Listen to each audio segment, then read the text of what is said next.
aimed at ending the impasse between the government and the opposition. Kenya Kwanza legislators led by Deputy President Rigathi Gachagua want Odinga to recognize Ruto as president.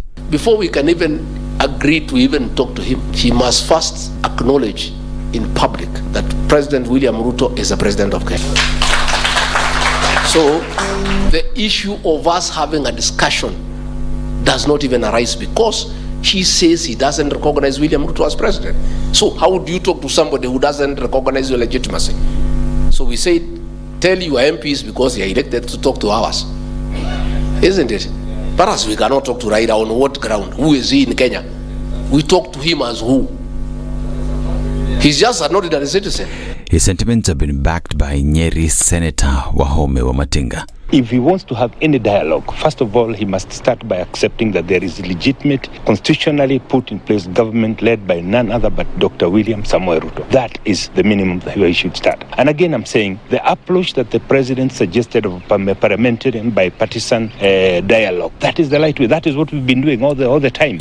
These as Azimio leaders maintain that for them to recognize President Ruto as president, then the IEBC service must be opened first, and the conditions Azimio have are on the recruitment process of IEBC commissioners, cost of living, and suspension of members of parliament who have shifted their allegiance.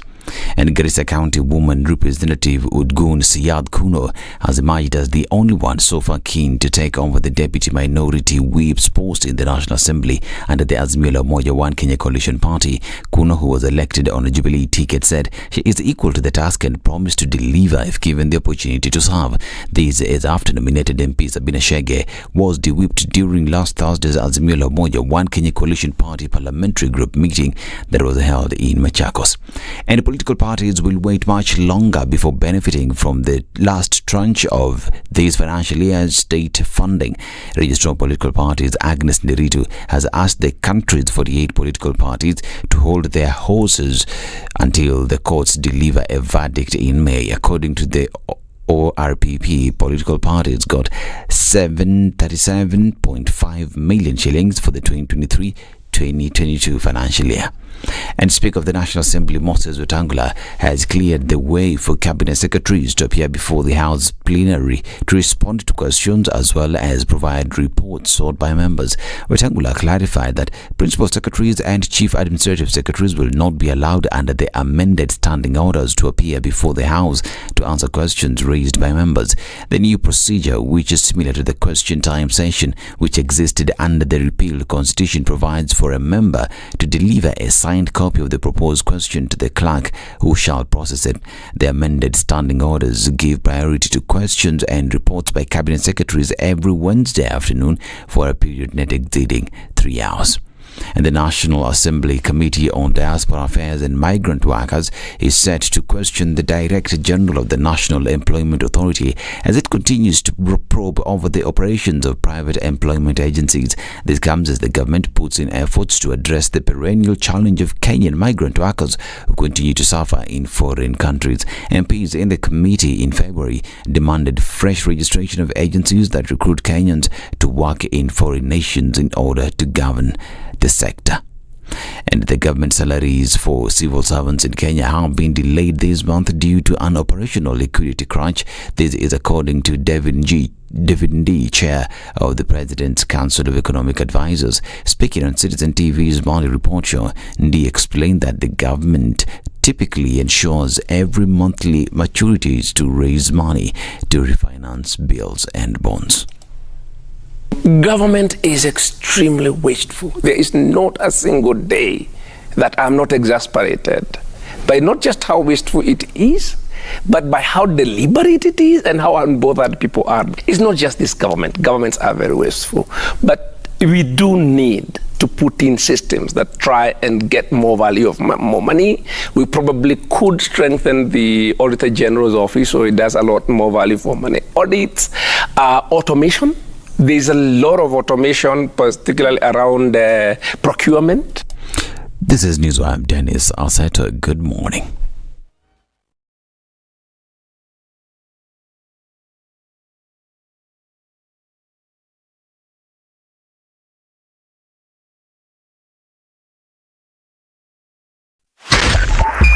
102.5 Spice FM, Kisumu.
This is one of the hottest show that we can never miss in the morning, and it's a show that really gives a real situation in the situation room.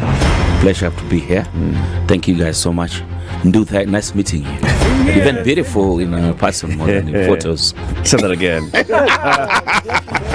Character is like pregnancy, you cannot hide it. You know, people hiding here and there, you know, but after 2-3 months, 5 months, now you realize, so that is why the attitude that you were showing us, you're pregnant. It's like what my grandmother would say. You cannot pickpocket a naked man. How's that? It's communal, isn't it?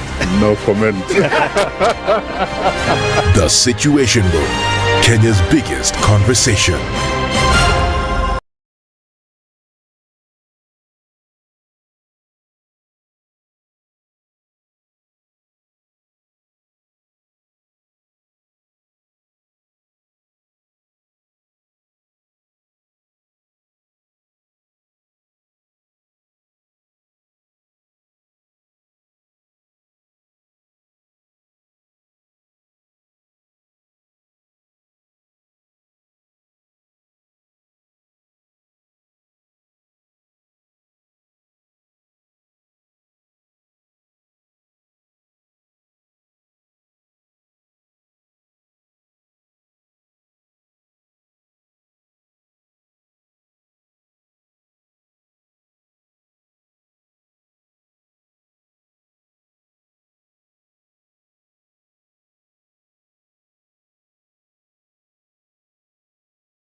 Nothing to report on the roads this morning apart from the fact that Nairobi has been raining overnight, so all the roads are really extremely wet. Now, the ones that don't have proper drainage will experience problems throughout this morning, but we're already seeing that Jogoo Road is busy around Makadara as you head towards town, and then Lusaka Road is also busy as you are heading towards the City Stadium roundabout. The rest of the roads are looking okay. Let's see how they'll be looking like in about half an hour. Good morning.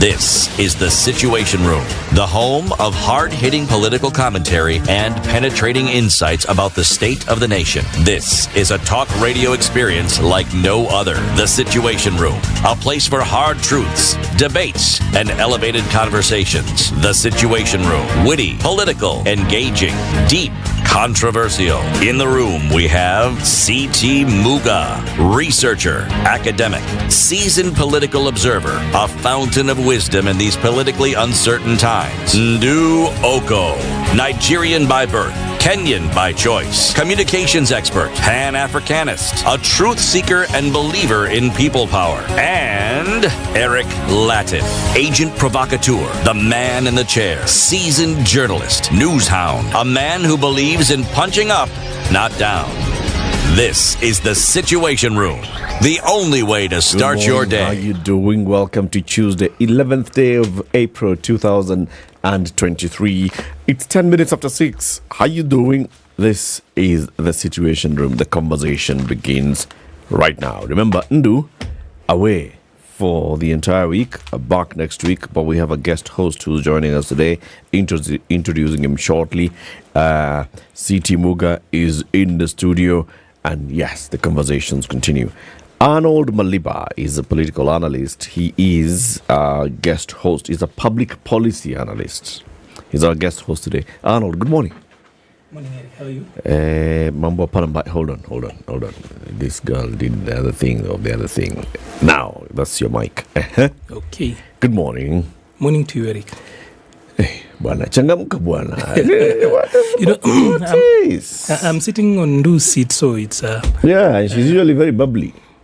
Nah, unfortunately, I have to learn and catch up with the spirit. But you're well? Yeah, kabisa. Thanks for having me on set. Karibu sana. And it's also just fair to insist that you guys normally synonymize policy and politics and everything in governance.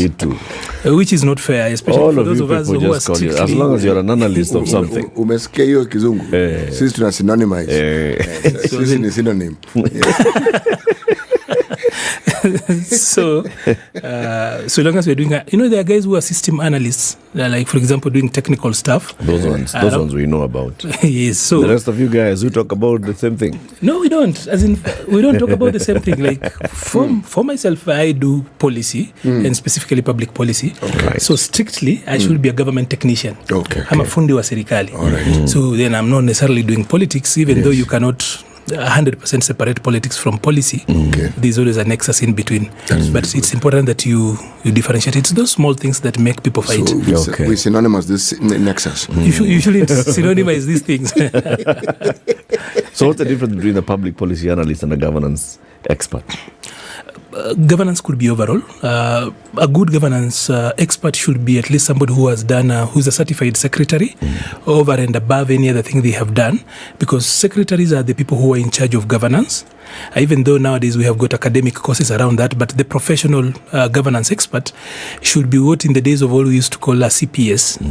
And nowadays we call them Certified CS. Public Secretary. Yes. Now we just call them CS. Those are the governance experts. And it should be over and above government and the political space, because governance is even about in the corporate sector, how you help out guys at board level, or rather the policy level within corporates, coming into management and everything around that. All that is governance. Yeah, but in this country, we've left governance space to simply guys who are doing politics. Yes. Yeah. And who is a political analyst? Who is a political analyst? Of course, it could be one person who can apply whatever knowledge they have to dissect political affairs and political issues. Those people can actually come from very diverse backgrounds. But largely we have left that to lawyers and political scientists. Yeah. Okay. Umesikia hiyo? Synonymize. So for those of us, They have been left. So for those of us in public policy, we feel slighted when you guys, again, in the word CT doesn't want to listen to, synonymize us with the other guys. Which ones? The lawyers and political No, scientists? the governance thing and political... Sometimes, to be honest, we ourselves are not get a bit confused. Because when someone tells us they're a political analyst, who are we to question? We will take you at your word. You come and tell us you're a governance analyst. We say, okay, you're a governance analyst. You're a public policy specialist. We say it is okay. Then in our minds, politics runs government. Government is the one which needs governance. Now, governance expert has to be a politician. So you can understand our confusion, but you've clarified it. We understand. Well, an expert does not necessarily need to be a politician. He could be a practitioner in a different space. True. Yeah, because again, in this country, the definition of a politician is someone looking for votes or somebody who's been elected, forgetting that people like Eric here, who could be working behind scenes, could actually be very lethal politicians. Very true. Very true. Very true. Like analysts. Karibu sana, Arnold. Asante. We'll have some interesting conversations throughout the show today. City, otherwise? Mimi niko tu at least, Baba. Yes, naweje? Kabisa. Yeah, that rain was a lot. Chief, it rained. Hey. Man, it started early. It's because Arnold didn't sleep. I don't slept a little bit. He kept the rain up. It's him. But you guys were making a lot of noise about rain, Nairobi being dry. Yes. Yeah. So as people make noise in Nairobi, I think the people in upcountry who are doing real agriculture, I think, are feeling good. It's true. The problem is not the rain; it's the quantity. And did I say something wrong? Okay, let's leave the issue of the rain. So let me tell you what we'll be discussing. Today, we want to focus our attention as we talk about the economic and financial crisis that Kenya could be or could not be in.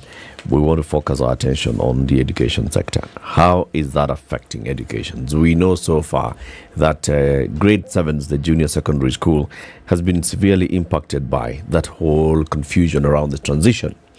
We saw last week, the Principal Secretary for Basic Education, Dr. Belio Kipsang, saying that the money had been released just at the beginning of the week, and also books had been dispatched at the beginning of the week to go to the schools. What happens? And he said that after the kids come back from Easter holiday, now they'll have stabilized JSS. Is JSS where it ought to be? We'll be speaking to Omboko Milemba, who is the MP for Emuhaya constituency and also the national chairman of the Kenya Union of Post-Primary Education Teachers, KUPPET. And we want to hear KUPPET's take on CBC and the future of JSS. And particularly, we want to hear KUPPET telling us, now that we know that there are salary delays, and there's talk about, people downing their tools. What is KUPPET's position on this particular one? At 9 o'clock, we continue this conversation, looking at the junior secondary school and asking, all right, so should this be disbanded? Now, if we disband junior secondary, what are we saying? Are we disbanding CBC? What are we talking about? Anyway, we'll have just a conversation. Boaz Waruku is a strategy and policy advisor at Elimu Bora Working Group. He'll be joining us at 9 a.m. for that discussion. We are live streaming the show on Spice FM KE on YouTube and Facebook. Are you online? Let us know where you're tuned in from, including everybody who's live on YouTube as well. We'll be acknowledging your presence shortly after we take a look at the weather forecasts. This is the Situation Room, the only way to start your day.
Cloudy conditions in Nairobi as you wake up to. Some parts are raining, some have stopped raining. It's 15 degrees Celsius, partly cloudy in Mombasa at 26. Malindi also partly cloudy and mostly clear skies expected today.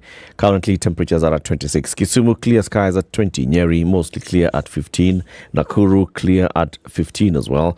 Kakamega clear at 14 and Eldoret clear at 16. Kampala clear skies at 18. Johannesburg mostly clear at 7. Dar es Salaam clear at 25. Lagos mostly clear at 27. Kinshasa mostly cloudy at 24. London mostly cloudy morning at 7. New York clear skies at 11. And Paris cloudy at 8.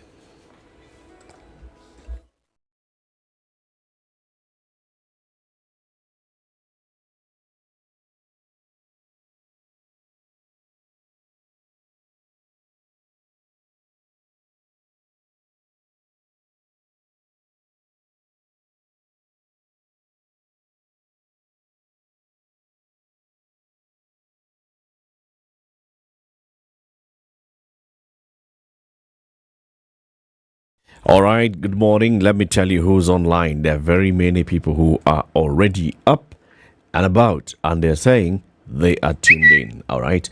Daniel Munyangane Ilahalwa Ahudo. Umesikia hiyo? Daniel Munyangane Ilahalwa Ahudo says, I'm obsessed with this team. Good morning, Eric. Please, CT, pronounce for me ubiquitous. Oh, no. Pronounce for him that word. Ubiquitous. That one. See? See, umesikia? A very good morning. Evans Nyang says good morning, and the lovely, pretty lady Ednah Nikondani from Sweet Light Estate. Atieno Jermaine says good morning, Jambo Kenya. The situation room Kisumu is locked. Guest host Karibu Sana ready for the day's conversations. Phineas Kaberia from the University of Embu tuned in as usual. Collins Kimtai Kipsat. Good morning. Welcome. The guest host Arnold Maliba. Karibu Sana. Stanley Ngashe Stan says, good morning, Team TSR from Juja, from Farm, a.k.a. Mount Kilimanjaro View, Kilimambogo rather. Paul Ntaia, good morning. Everyone in the studio, Narok East is listening. Robert Bogo, tuned in from Mombasa. Charles Njenga, tuned in from County 001. Simon Diembo, morning. The grass is sprouting in Magarini. Dick has started putting weight. Magarini is the place to be, that's what he says. Simon Diembo, Karibu Sana. Good morning, Situation Room. Hello, Siti Muga watching from Indonesia. That's Moniz Janef. Abdul Malik says, good morning, team. Tuned in from Kendube, Old Town. The Kifaruson. Alfredson bin Kifaruson says, ndani yake kama kawaida. Andrew Mark, morning, great trio. Kazi kama kawaida. Kurauka hii. Baridi ni mob. Sawa. Gilbert Kemboy says, good morning from Outer Nandi County. Daktari Henry Ochoki tuned in from Itibo City, Kisii County. Daniel Jamhuri, count me in from Kahawa West Massive. Kepriano Katienya, listening in. Let me check who's on YouTube. Aluman Jr. tuned in. Hiram Kabarita, Berlin, good topic, education. No politician, government official wants to publicly talk about education. But yeah, we'll be talking about this today. Hiram Kabarita. Todd, waving to you all from Alberta, Canada. Wave back. She wave, bwana. Wave back. He's in Alberta, Canada. Yanur Pages, good morning, Spice FM team. Tuned in from Kilimani. Dante DKM, straight from Kuwait, Salmiya area. Karibu Sana from Kuwait. Zeke, good morning from ATL, Georgia. Karibu Sana. Everybody who's tuned in, thank you very much for choosing Kenya's biggest conversation. Welcome to the show, CT. We are now in the country of Mali this week. Yes, we're in the country of Mali. Okay. We worry about what a child will become tomorrow, yet we forget he is someone today. We worry about what a child will become tomorrow, yet we forget that he is somebody today. Okay. Those are good words of wisdom. But I like this particular proverb. What is it saying? Apart from that obvious thing. That obvious thing is what I find interesting. Huh? We worry about what a child will become tomorrow, but we forget that he's someone today. Yes. This thing that this child represents today, that is a clear picture of the possibilities of tomorrow, is it not? So should you then not focus on what you're seeing and seeing how you can channel it towards that future that you are so consumed with? Goes very well with our today's topic, education. Yes. Yes, so let's look at the newspaper headlines. Let me tell you what's on the front pages. The front page of the Standard today says Ruto's big test to fix economy lying in ruins. President returns to a full in-tray, indicating an economic crisis after admission that there is no money to run government and pay salaries. With the economy in a mess and a broke civil service, his work is cut out. Yeah, we'll be looking at that. Boda has called national demos after boss killing. Willis Mogambi was leading protest in Chuka town when it said police shot and killed him. Riders want the officer apprehended or all of them will go to the streets. Higher.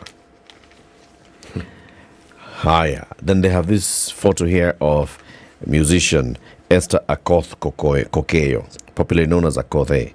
Had a wedding yesterday, It was a celebrity wedding, a corday from Madame Boss to Mrs. Omosh in style. That's a headline on the Standard. Small headline, national page 7, bipartisan talks top of the agenda as MPs resume duty today. Arnold, what's on the front page of the Nation? Then the Daily Nation speaks about a looming strike for the public service workers. And for me, it's a very interesting story. I think we should also get time and give it a focus. Yep. Knowing too well that for government, other than the debt, the biggest budget for us has actually been wage bill. The wage bill, yep. Quite substantive. It's so big. And you also remember that a whole minister, said that he has got 3,000 workers that he doesn't know what to do with. Actually, Moses Kuria said that he has got 3,000 workers whom he doesn't need. In the meeting? Not really in the meeting. In the meeting. Well, the meeting. His ministry is called MITI. MITI. So he says he has got 3,000 workers that he doesn't need. I think he sat down and realized that probably their input into the entire framework, the overarching vision that is government, is quite minimal. That is actually subject to a lot of things, because sometimes even paying people salary is enough. But I think I don't know whether this is the right time to talk about it, or we'll talk about it later. We'll talk about it in later. Detail. Yeah, in detail. Okay. Just tell us the other stories on the page, on the front page. So down there's a sidebar story talking about, will this be the turning point with a black and white photo, or rather faces of Raila Odinga and the President William Ruto. On the side, you get that when children born out of wedlock fight for property, a story about a social story to that end. Of course, nowadays I've realized that the front page is no longer the old splash, the way old journalism used to do it. So you will find a lot of small stories all over, talking about the history of in the making as Taifa One satellite. We've been doing these satellites things in space, and probably they don't report much more after the launch. I think this is the second time we are putting something in space, if I'm not wrong. We've had such a celebration before. Then, of course, there's the story about... This is our first. Really? It's our first one that we've made ourselves. From where? Our own, made here by our Kenyan scientists. Okay, well, nowadays the world is a global village, so you could design something here and make it elsewhere. The iPhone is designed in the Silicon Valley and made in China by Foxconn anyway.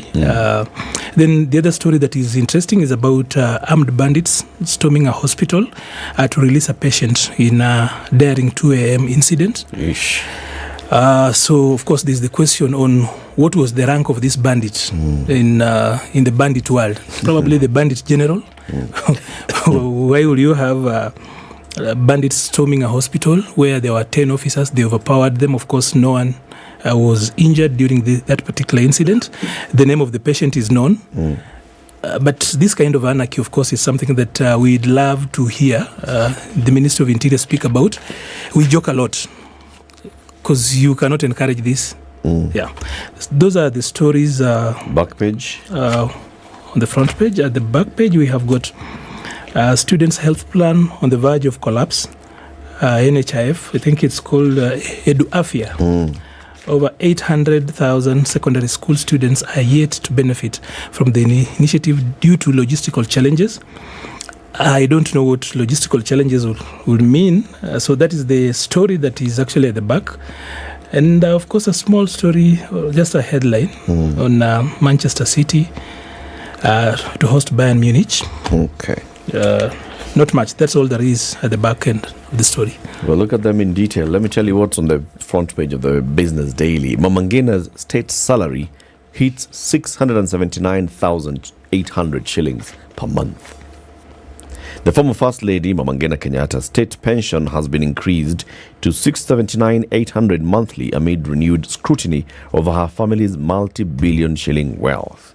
Mama Ngina's pension was raised from 568,000 that she earned in 2018 at taxpayers' expense for being the spouse of Kenya's first president, Mzee Jomo Kenyatta, who died in 1978. Treasury documents seen by the Business Daily show the lavish retirement benefits offered to state officers and personalities like Mama Ngina has come under heavy criticism on grounds that they exited public office with outsized wealth, including prime properties worth billions of shillings.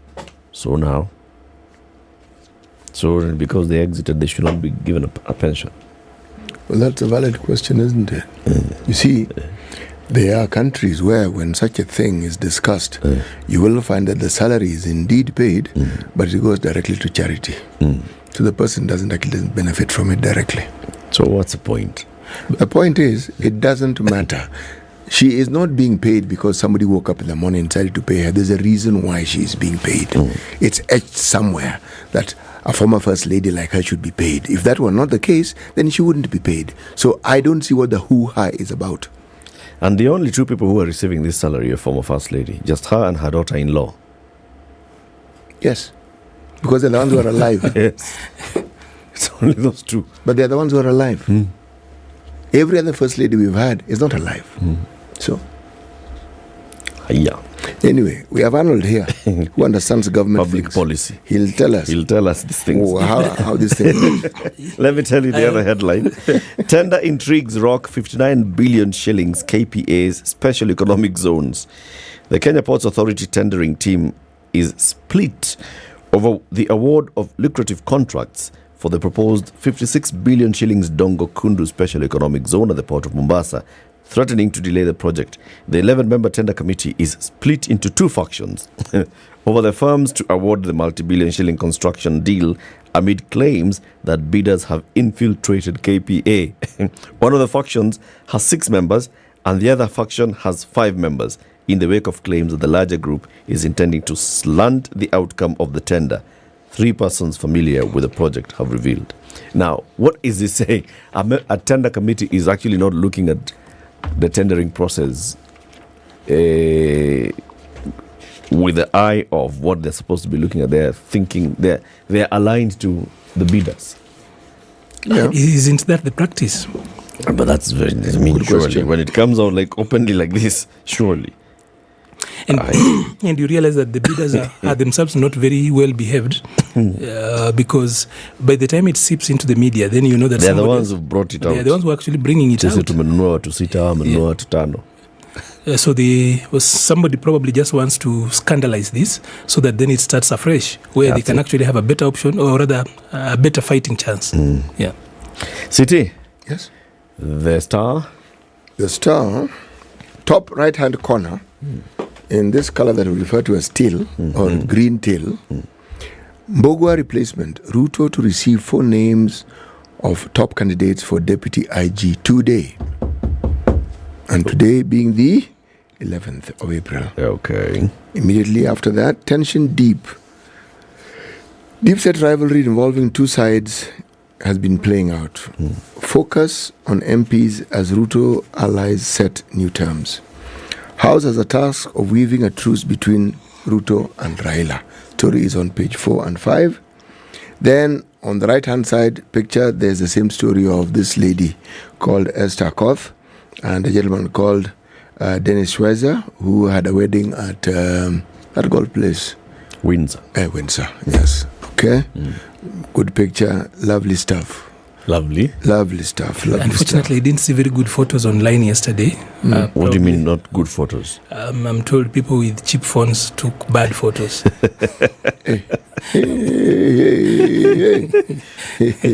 So the guest list was that's about the guest list.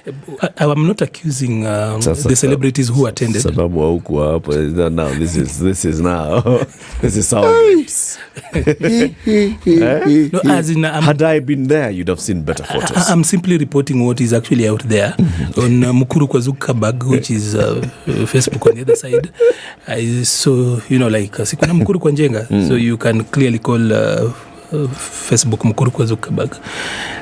I saw a lot of guys sharing photos that they thought were substandard, and of course they blamed certain models which we can't help them get publicity for nothing. They're not paying you. So we can simply say that people with cheap phones took bad photos in Akothe's wedding, and that they should be called to order. Anyone who posted that photo needs to pull it down. I thought these functions, people had professional photographers. Now we wait for the official photos. So we have to wait for, as in if you have got a cheap phone, wait for the official photographer. You keep your cheap phone away. You keep your cheap phone for the function it was intended. Take a look at traffic. It's 24 minutes to 7.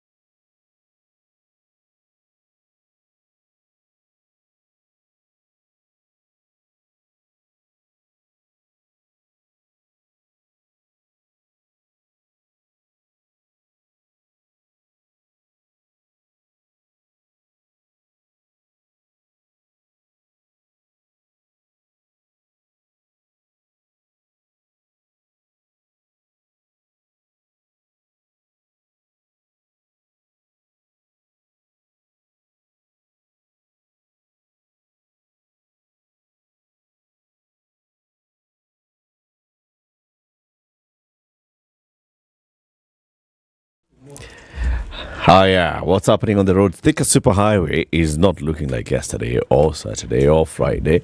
It's now starting to look like people are coming to work. So as you approach the Muthaiga interchange, it gets busy, and then the traffic is stretching all the way past Outer Ring and it's going into Garden City. But yeah, you know, it's raining, it's wet, it's all that. So Thika Superhighway is already looking busy. Kiambu Road also not looking bad at all, actually. Jogoo Road not looking so good from Manyanja Road coming towards the City Stadium roundabout is all busy. Ngong Road, Langata Road and all the other roads are not looking bad. Westlands into town, not bad at all. If there's any major incident that we ought to talk about, please let us know. Tag us on Twitter at SpiceFMKE.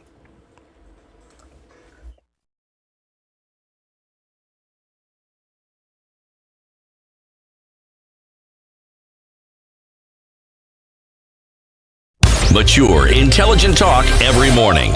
Spice up yourself.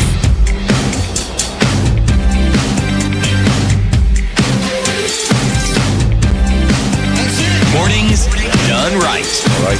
94.4 Spice. The conversation continues. It's Eric, Arnold, and CT. Ndu is away for some time. That story on page 11 of The Nation, Arnold. Please tell us about it. Armed bandits storm hospital and release patient in daring 2 a.m. incident. What on earth is that about? You know, you look at the things that happen in this country, and you can only use the word I used earlier on, that people play a lot. How do you have 10 police officers guarding one patient whom they already had the intelligence that he could be planning to run away, to escape? They already knew that by the time they were trying to quote unquote harden the physical security infrastructure or the installation around that, having men around there, and then of course some group comes in. They say 6 of them had AK-47s. And where is this? Where did this? Iten. In Iten, the City of Champions. Is it the City of Champions or the Home of Champions? The Home of Champions. Home of Champions is actually the county, but the town, they call it, anyway. Iten, so it was Iten County Referral Hospital, where a banditry victim who was undergoing treatment escaped to the help of gun-wielding men. So when you look at the police signal that went round, that was circulating, it spoke about 6 of them having guns. They talk about, now if you look at the news, it's talking about 10 of them armed with AK-47 style rifles getting into the county referral hospital. So you can imagine a Kenyatta or Mama Lucy Kibaki having a scene like that. You know, these things are only possible in movies. But then in Kenya, I think you have to live by the first rule in this country, that thou shalt not be surprised, because the things that happen in this country. So the first rule of being a Kenyan, I think, is that thou shalt not be surprised. Thou shalt not survive or be surprised. Thou shalt not be surprised. But then, for the benefit of everybody who has not seen the story or heard of the story, what is the chronology of events that leads to this? I mean, who's this bandit? How did the bandit end up in hospital? So was he shot by police? Was he arrested and brought here? The story is very lean. Having looked at the Signal yesterday, even what is reported here is actually not a very big story inside the newspaper. Just a linear column. And the story is that he was being treated of gun wounds. So therefore, knowing that there's an operation in the North Rift, it's expected that he definitely had been in an exchange with the police, ended up in hospital. The police had wind of it. They even have a name. His name is Dennis Kemboi. He had an incident on Wednesday at a place called Kipchumuta area in Marakwet West, where bandits from a neighboring county. So I think there was an altercation. He ended up in hospital. While he was being treated, he was treated, and then he had been discharged, ready to leave hospital. The police got wind of it that he wanted to escape, so they wanted to have a word with him, and of course brought in reinforcement. What I'm still thinking is, why would you bring 10 police officers to guard one person instead of taking him away? Because first of all, you are exposing... Away from where? From the hospital facility, and take him wherever you want. Why were they there? They wanted him. So you have got 10 officers in a hospital to look after a patient who has been discharged. Why not just take him to a secure place? Even though... But Arnold, 10 police officers, that's security board. 10 police officers guarding one person in a ward. They also met their match of 10 other guys who came with guns, and we know who won. I know, as colors as that sounds, but you then realize what was the better part of it. What was the best way of going about this? Was it to guard the guy, the target? Notice, no gunshot was fired. Yeah. No one was injured. So it wasn't an exchange of fire. No, nothing so that the dramatic. circumstances under which this person actually left the hospital could also be questioned. If you have 10 police officers... I was heading in that direction. Because alternatively, you could argue that they were caught by surprise. They didn't think that these guys would be that daring.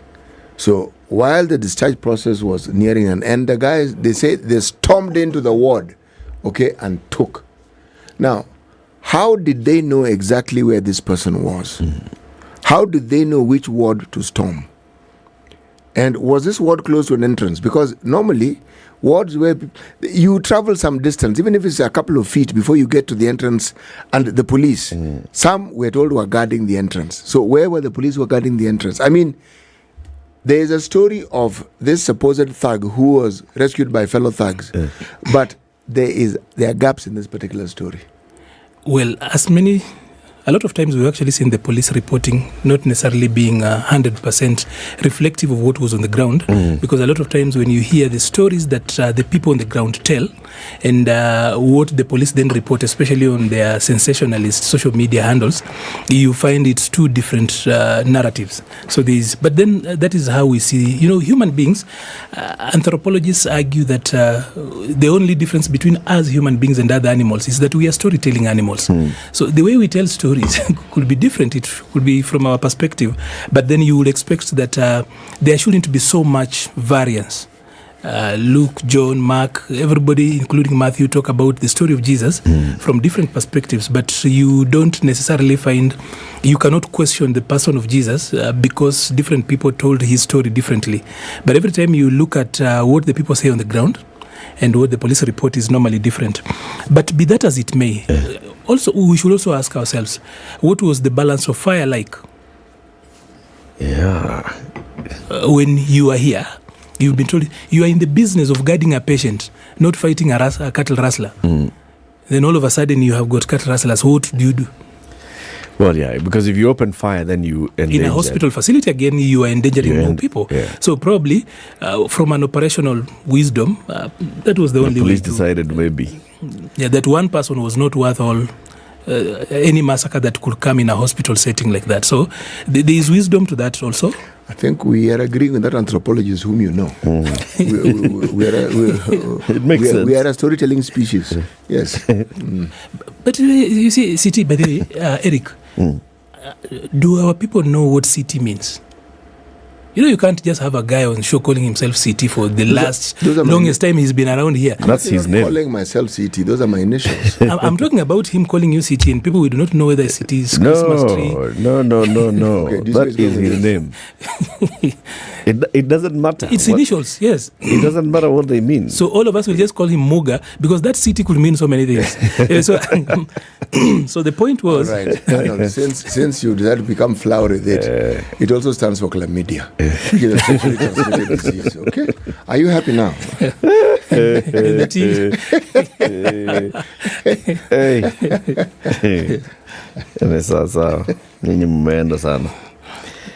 Let me tell you another story here. That's it's an interesting story in the Standard today. This is with regards to the family of the late John Keane. All right.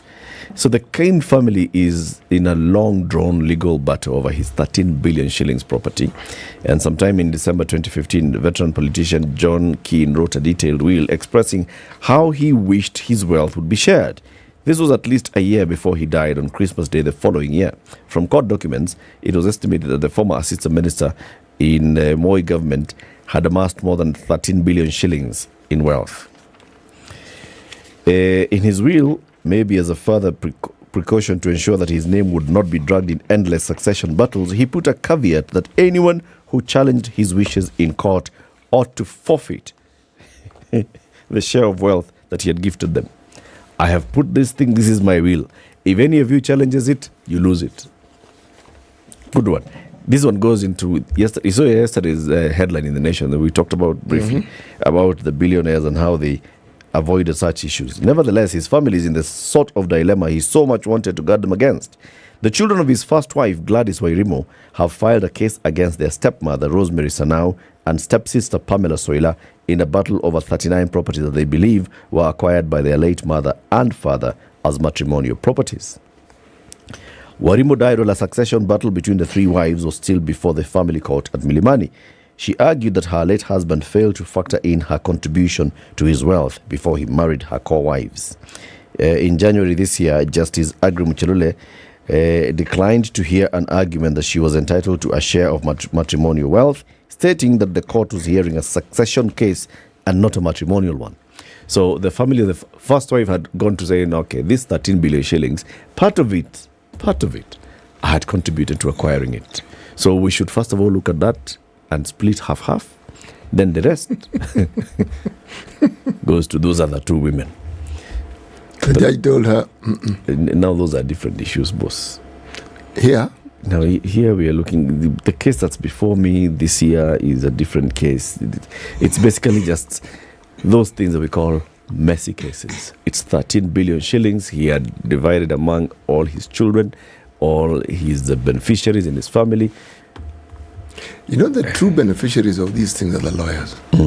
Because I look at the saga surrounding Bio Koinange's estate. Ay, bwana. Decades, not years, decades down the line. Same case. Then we have Njenga Karume. I mean, you actually wonder, is it that these lawyers collude and said, let's just keep pushing this agenda? Let's not come to a resolution. Let's not find something that can work for everybody. Because they could if they wanted to. Let's create an issue here. Let this issue continue. I doubt it so much, the lawyers. It only just goes to speak to our nature as human beings. That we are, number one, territorial, very selfish. The other thing is that all of us actually take care of our interests, which is not a bad thing. It's out of selfishness that we learned how to become human, because we realize that as individuals, we might not be able to actually get what we want for ourselves. So we have to cooperation comes out of selfishness, actually. It does, huh? Yes, because you realize that as City Muga, you are not able to pull this show alone. So you have to cooperate with him. Otherwise, if you were to do it alone, probably it wouldn't end up here. So it is out of selfishness for us as human beings that we learn cooperation. Eric, but the point... Inform this brother. Ours didn't work that way. We arrived on the same day.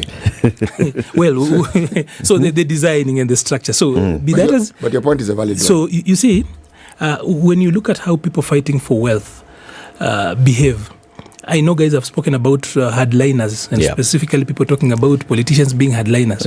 You've not met a hardliner as a family fighting each other, especially for property. Oh, yes. And the Swahilis have got this saying, vita vya panzi ni furaha kwa kunguru. So the lawyers there just become kunguru because panzi watapigana until they fall apart and then kunguru watakula tu. Hamatuma, that Ethiopian writer, also speaks about our elders having been so wise, and they told us that you should be content with what you have, because every time you try to lift up your hand to get what is higher, you drop what is under your armpit. So if you're holding something this way and you are trying to reach something else, you drop that. Drop this one. So these wars are difficult to adjudicate, specifically where they are large tracts, or rather the wealth is huge. Huge amounts of money. I think I don't know whether it is a failure of the people who actually accumulated that wealth in the first place. Because in other places, by the way, a man could be so rich and he says, my child will not inherit anything, it will go to charity. But then the African setting is not the same. Hey, what do you mean? Yeah, you know, people who are living today, some of the richest people saying that my children will not inherit anything from me. They'll have to work for their own. They work for their own. It's going to charity. I'm going to set them up in the 1, 2, 3. But and the kids do not even go out making noise. In this country, you write a will, and people still want to challenge it. Wills are challenge the world. It's your own money. It's your own wealth. You've already decided. Sometimes you even try to do that while you are still alive. And all of us have got these stories. It's not like, and what captures the news, of course, is the big family stories. Big families. But then literally, all of us have got these challenges from where we come from. People always just want to push the boundary a little bit more. But Arnold, the stories that aren't told are of people who actually do what you just said. They divide that wealth when they are alive and well. So everybody knows not what they're going to get. They have got it. So even if you want to raise the issue later, it's now a different issue. Because that thing was settled. The person who passes away, yes, you can claim what so-and-so got, but they already have it. But these ones, no one has gotten anything. And so they're trying to decide who should get what. Now, problems also come with those ones who are expecting to receive theirs when you're still alive. Okay? So they force you to put a date. So when are you dividing this wealth? Our socialization. You're taking too long, but can you divide this wealth? You could die tomorrow. In other places, it's actually become lethal, where children kill their parents. Yep. And a good example has been in places where then children use excuses, like if you start having white hair like myself, and I've been having this since I was 16, then they say, okay, umekuwa mchawi sasa, we have to dispense of you. But when the real underlying issue is that they just want you out of the way so that they can take the land. Yeah. So I think how we are socialized, and the transfer, the 50 years that the white man was here really destroyed our fabric. We might not keep on blaming him. It's not a good thing to keep blaming him. But then let's also just be real, that we are mixing two of them, the old African way of doing things, and then the current regime of laws and how things are run. So then you have got guys who know nothing other than being their father's children. Yeah, true. Let me argue that it really has to depend. It depends on how that family is run, because there are many families in this country who are actually wealthy. The patriarch dies and you don't hear squeak. It's just that we highlight the ones where it isn't a squeak, it's a din, it's a lot of noise. But there are many others where if there are quarrels, nobody gets to hear of them anyway. How many? There are many. Unless you want me to start deciding or determining how many rich people have died. Because literally all the prominent people we've seen guys go to court, whether it's a grandchild, a disgruntled son, a daughter somewhere, somehow there's always going to be that... that's perfectly all right. You can't expect everyone in a family to be happy with the decisions that were made by the person who actually made the wealth. That one is understandable, but it boils down to how those people were brought up. By the time a grandchild is pitching a fit over something the grandfather made, something is wrong with the way that child was brought up. But let me give you a story. I don't know whether it's appropriate, but I lost my dad last year in January. And the old man had kept on telling me that, whatever your father gives you is what you receive. Even if an old man gives you just a stick. And he kept on telling me that with my brother Charles, that everybody should be content with whatever they're given. And I remember him keeping on. He would call me very early in the morning, and then he would switch off the phone until the evening, and then he would ask me how the nation is. That was his routine. But then in the morning brief, which we used to call the state of the family, he calls you at about 5. Very weird. But then he calls at very early and then he says, I'm going to work, so I'll see you in the evening, again on phone. But he kept on saying that whatever you've been given. So the African way of doing things was that even if your father tells you that this is not where I want you to settle, all I'm giving you is this particular stick, which is probably the family stick or spear. You go and make family elsewhere. People were encouraged to follow that. But then the white man came, and then there's the aspect, or rather the concept of justice as we now know it. And then there's this thing called equality. So if we are seated here and Irene is serving us tea, I will insist if they're giving Siti Muga 2 spoons of sugar, I must get exactly that. We want to even count the grains. Kuna grains ngapi za sukari. That really, it's a failure of so many things. But then are we really going to run away from? That is the story of mankind. That's where we are. That's how we've been over time. It's not really a new story. And I'm sure even in those old days, there used to be disgruntlement. Yes, always. But there was a system of addressing it. And in many cases, there was injustice. There was outright injustice and unfairness. So as a father has decided, I'm giving you a stick. Watch you and your mother and your siblings. Yes. These are the family, the ones who are getting everything. And remember, how unfair was it on girls? Yep. Because right now, the problem we're facing is that girls came into the picture and they have equal rights. Yes. As should have been the case from the beginning. And that, my friend, is causing... Now, that we don't get to hear of, but there's a lot of that. There's a lot of it. It's culture. And this thing called culture is an animal. It's too complex. Actually, it's dynamic. It's that dynamism that people fight. That even that so-called old culture, it wasn't static. It kept changing with time. Changing. Yes. As we conclude, Siti, give us a story from the Star in about 2 minutes. Hey, my friend. Floods are with us, huh? Oh, my goodness. Yep. Floods are with us. There's a story on page 7 where the floods have done the thing. Over 250 families living in camps 3 years after homes were flooded. And now the floods have come again, okay? More than 250 families in Bunyala who were displaced by floods in 2020 are still living in camps. And by the way, yes? They were displaced by floods in 2020. Yes, 3 years ago. Okay? Now, they still have the problem because these rains have come again. So the issue of moving back to where they lived. Now, by the way, this one... So why did they not move back? I mean, so they were displaced by floods. Yes. We are assuming that they were displaced by floods. They were. From their homes. Yes. It's been dry. Why did they not move back to their homes? They didn't move, Eric. Ask me another question. But then there are many reasons why they could not move back. For example? Probably the floods destroyed where they used to live in the first place. Yes. So are you going to live in you had gone to a camp where you got a shelter food. But this is a camp, but your home. Yes, so you are supposed to be compensated, for example, or somebody has... By whom exactly? We are a social welfare. We can't run away from that. No, I'm just asking the question. Compensated by whom? Probably exactly? Government. But how? So, okay, it's rained today. Yeah. You've been displaced. True, the rain has come. It has destroyed your home. It has destroyed your livestock. It has destroyed your farm, blah, blah, blah. Rain subsides. You are living in a makeshift camp. Don't you have the urge to go back to your home and rebuild? It's a valid question you ask, Eric, but this is something that is worthy of a whole discussion because it's not a new story. And you will find that in places that flood, people know exactly where it floods. And not all the land is flat. There are higher places where when it rains, you don't actually quite get to be flooded, so to speak. But let me just say it again. This is a story worthy of more time than we have right now. Probably they needed... we'll look at it in detail. Read the details of it. We can start with it at the beginning of the hour. Yeah. Okay. Right? You tell us. Because, like you're saying, Arnold, there's an expectation here. But probably to be resettled?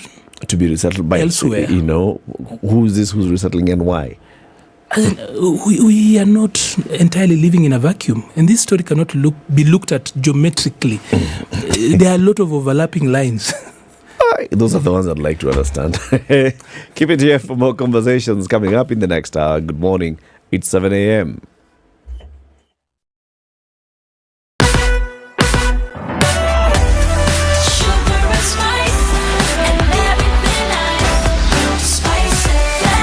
Spice up your life.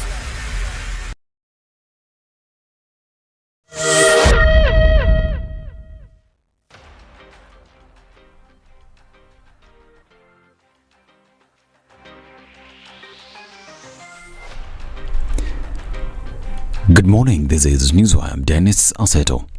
Government salaries for civil servants in Kenya have been delayed this month due to an operational liquidity crunch, says David Ndii, chair of the President's Council of Economic Advisors. Speaking on Citizen TV, Ndii explained that the government typically ensures even monthly maturities to raise money to refinance bills and bonds.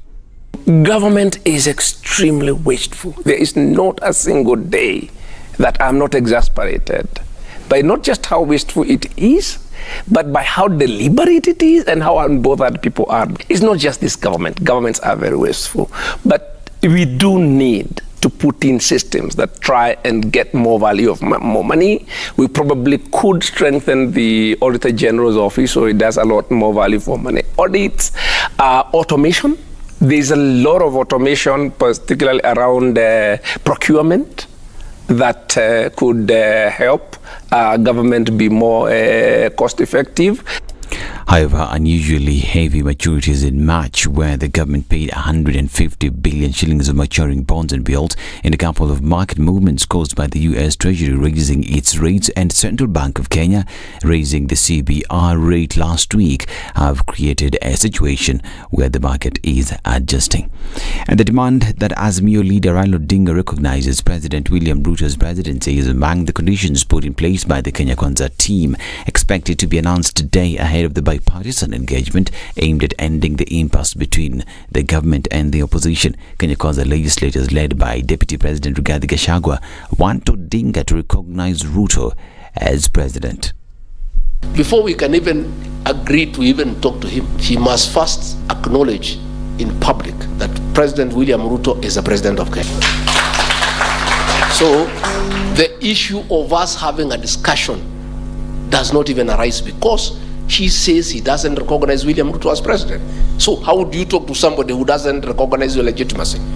So we say, tell your MPs because they are elected to talk to ours. Isn't it? But as we cannot talk to Raila on what ground? Who is he in Kenya? We talk to him as who? He's just an ordinary citizen. His sentiments have been backed by Nyeri Senator Wahome Wamatinga. If he wants to have any dialogue, first of all, he must start by accepting that there is a legitimate, constitutionally put in place government led by none other but Dr. William Samoei Ruto. That is the minimum that he should start. And again, I'm saying the approach that the president suggested of parliamentary and bipartisan dialogue, that is the right way. That is what we've been doing all the time. These Azimio leaders maintain that for them to recognize Ruto as president, then the IEBC service must be opened first. Other conditions Azimio have are on the recruitment process of IEBC commissioners, cost of living, and suspension of members of parliament who have shifted their allegiance. And political parties will wait much longer before benefiting from the last tranche of these financial year's state funding. Registrar of Political Parties Agnes Nderitu has asked the country's 48 political parties to hold their horses until the courts deliver a verdict in May. According to the Office of the Registrar of Political Parties got 737.5 million shillings for the 2023-2022 financial year. And Garissa County Woman Representative Udgun Siad Kuno has emerged as the only one so far keen to take over the Deputy Minority Whip's post in the National Assembly under the Azimio la Umoja One Kenya Coalition Party. Kuno, who was elected on a Jubilee ticket, said she is equal to the task and promised to deliver if given the opportunity to serve. This is after nominated MP Sabina Chege was de-whipped during last Thursday's Azimio la Umoja One Kenya Coalition Party parliamentary group meeting that was held in Machakos. And Speaker of the National Assembly Moses Wetangula has cleared the way for cabinet secretaries to appear before the House plenary to respond to questions as well as provide reports sought by members. Wetangula clarified that principal secretaries and chief administrative secretaries will not be allowed under the amended standing orders to appear before the House to answer questions raised by members. The new procedure, which is similar to the question time session which existed under the repealed constitution, provides for a member to deliver a signed copy of the proposed question to the clerk, who shall process it. The amended standing orders gave priority to questions and reports by cabinet secretaries every Wednesday afternoon for a period not exceeding 3 hours. This is Newswire. I'm Dennis Aseto. Good morning.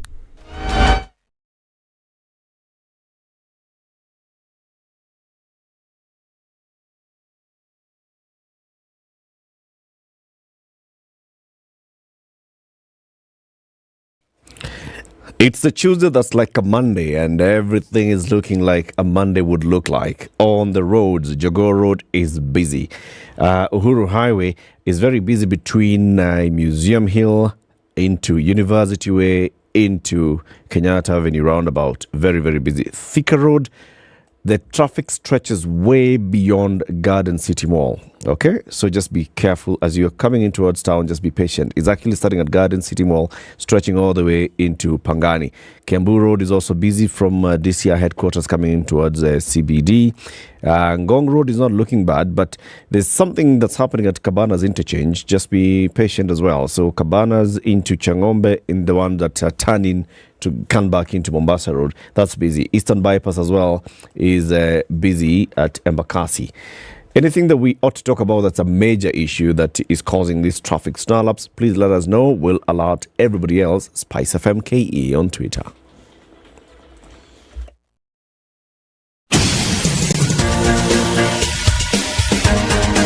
This is The Situation Room, the home of hard-hitting political commentary and penetrating insights about the state of the nation. This is a talk radio experience like no other. The Situation Room, a place for hard truths, debates, and elevated conversations. The Situation Room, witty, political, engaging, deep, controversial. In the room, we have C.T. Muga, researcher, academic, seasoned political observer, a fountain of wisdom in these politically uncertain times. Ndu Oko, Nigerian by birth, Kenyan by choice, communications expert, Pan-Africanist, a truth seeker and believer in people power, and Eric Latif, agent provocateur, the man in the chair, seasoned journalist, news hound, a man who believes in punching up, not down.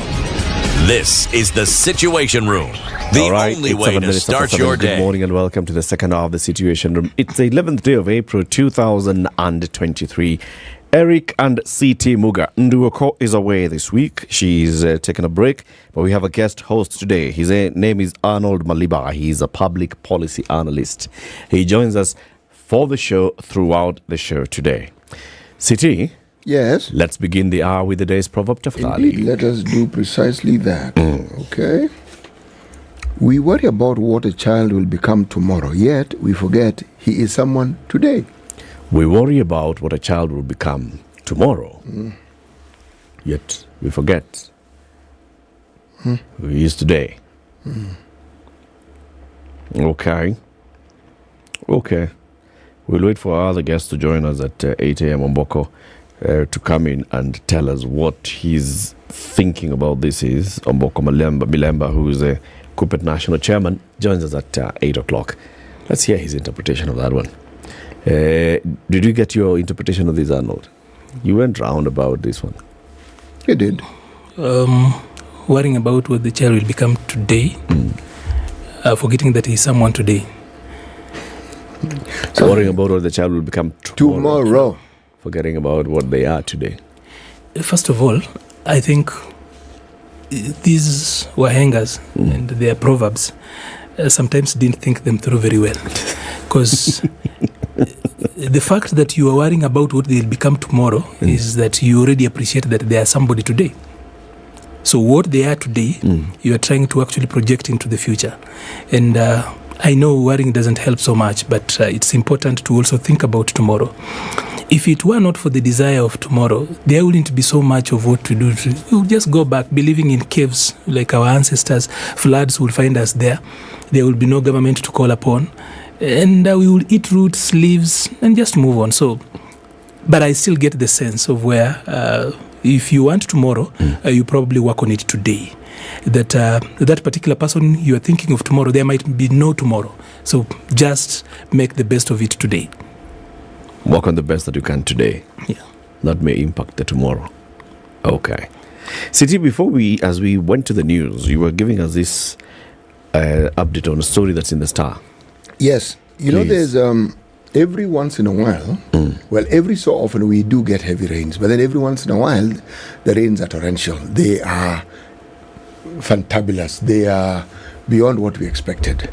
Now, people who live in certain areas, even the geographical location of those particular areas, will find that when the rivers close to them break the banks, meaning there is an overflow, then they suffer immensely. Now, the area that is probably known the most for this, the Kano Plains and Budalangi. Okay.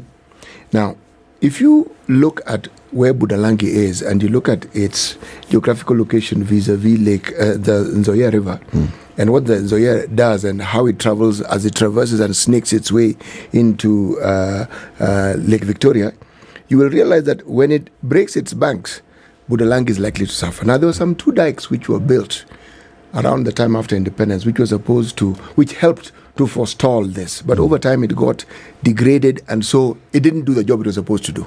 So when the river broke its banks, people suffered. Now, 2020, why 2020 is specific, and that's why it's in the news. That flooding was something that had not been witnessed in years.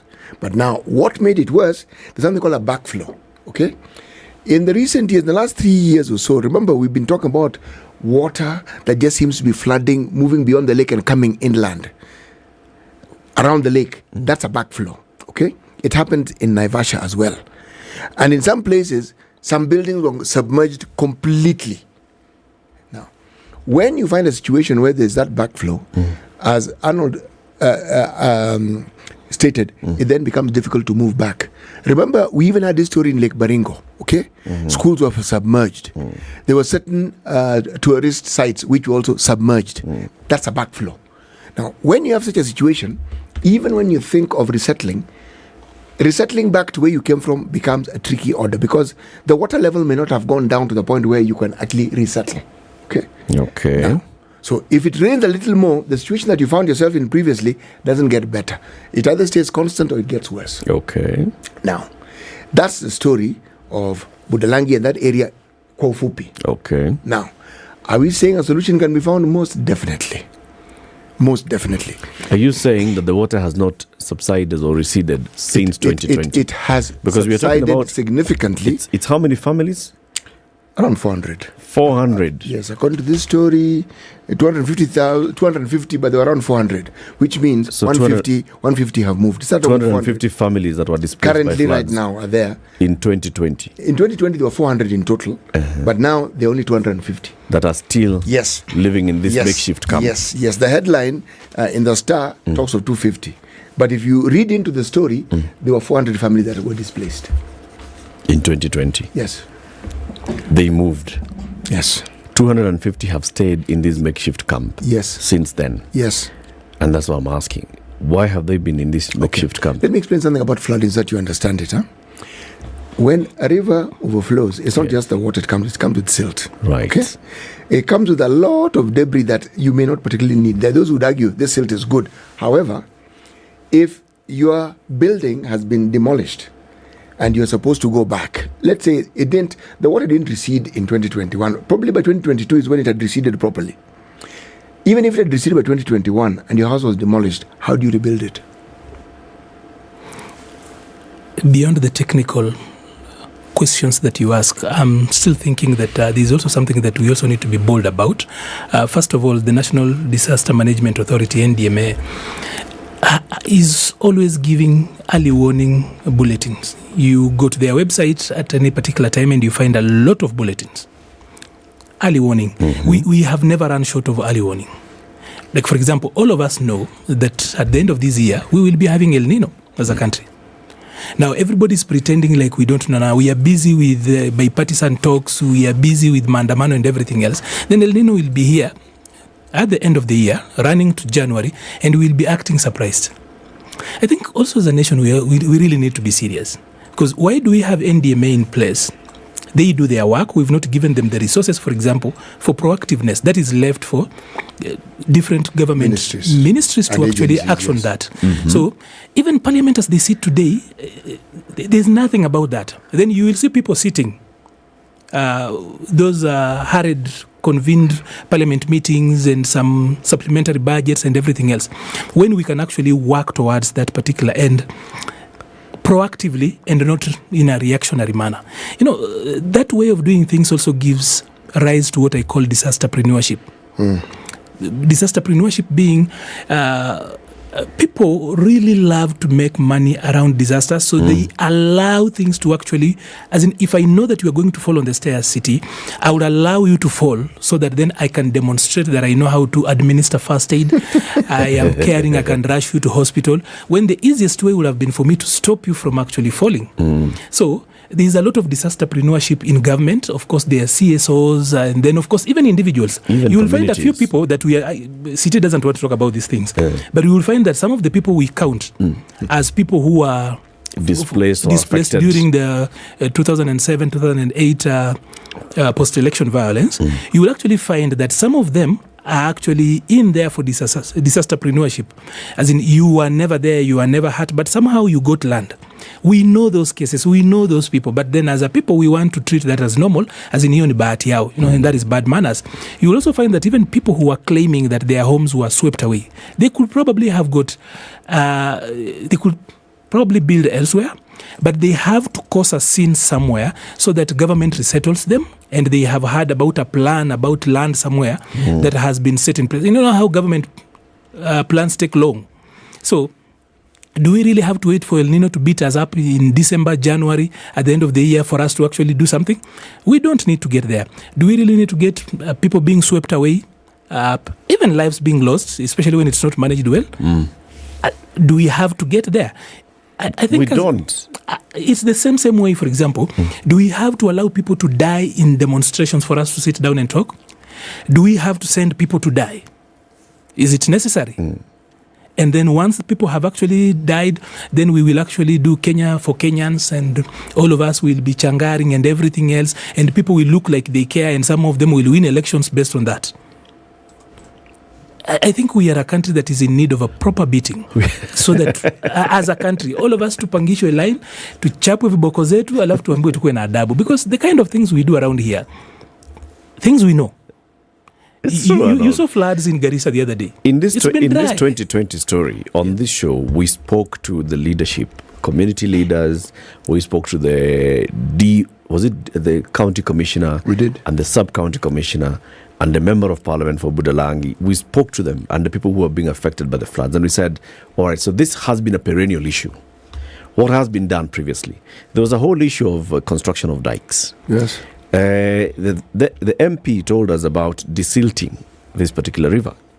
Then community leaders, actually the county commissioner also, because we asked him, why do we have this perennial problem? He said, one of the things that we've also been trying to address as a government is resettling of farmers so that we can construct the dikes. And some of these families have refused to move because of issues of family members disagreeing on the ownership of their current piece of land for compensation purposes. So those land issues have run for long. And because of not settling the land ownership dispute, then they haven't been compensated and given a new place to move to.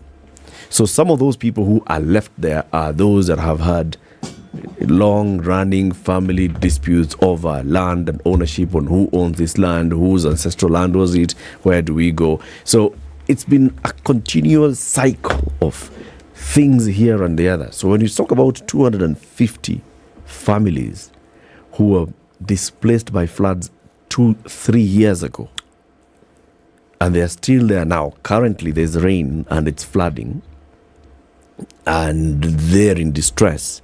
We have to ask 3 years, even if the river did not subside in the first year, surely.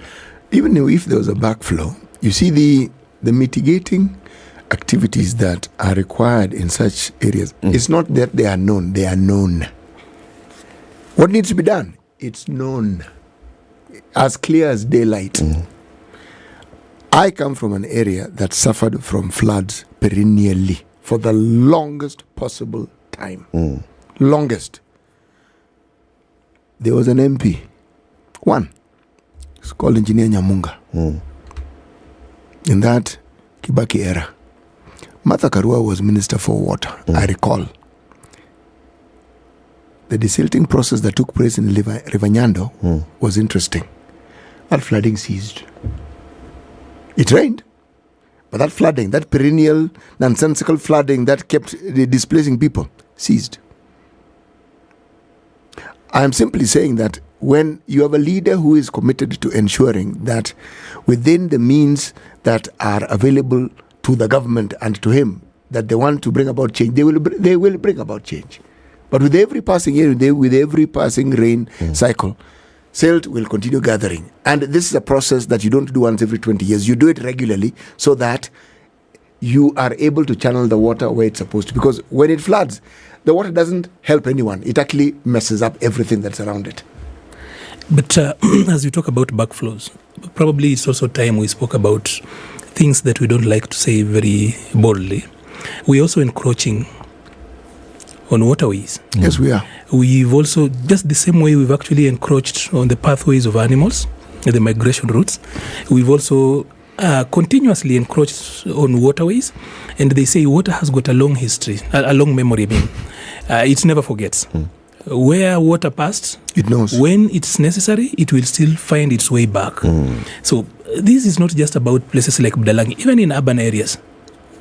There are people who are living by a river. Let's say more so in urban areas where we've actually captured and taken over those parts completely. All riparian reserves. Even in rural areas, all of us have been told that you should live at least 30 meters between your land and the river.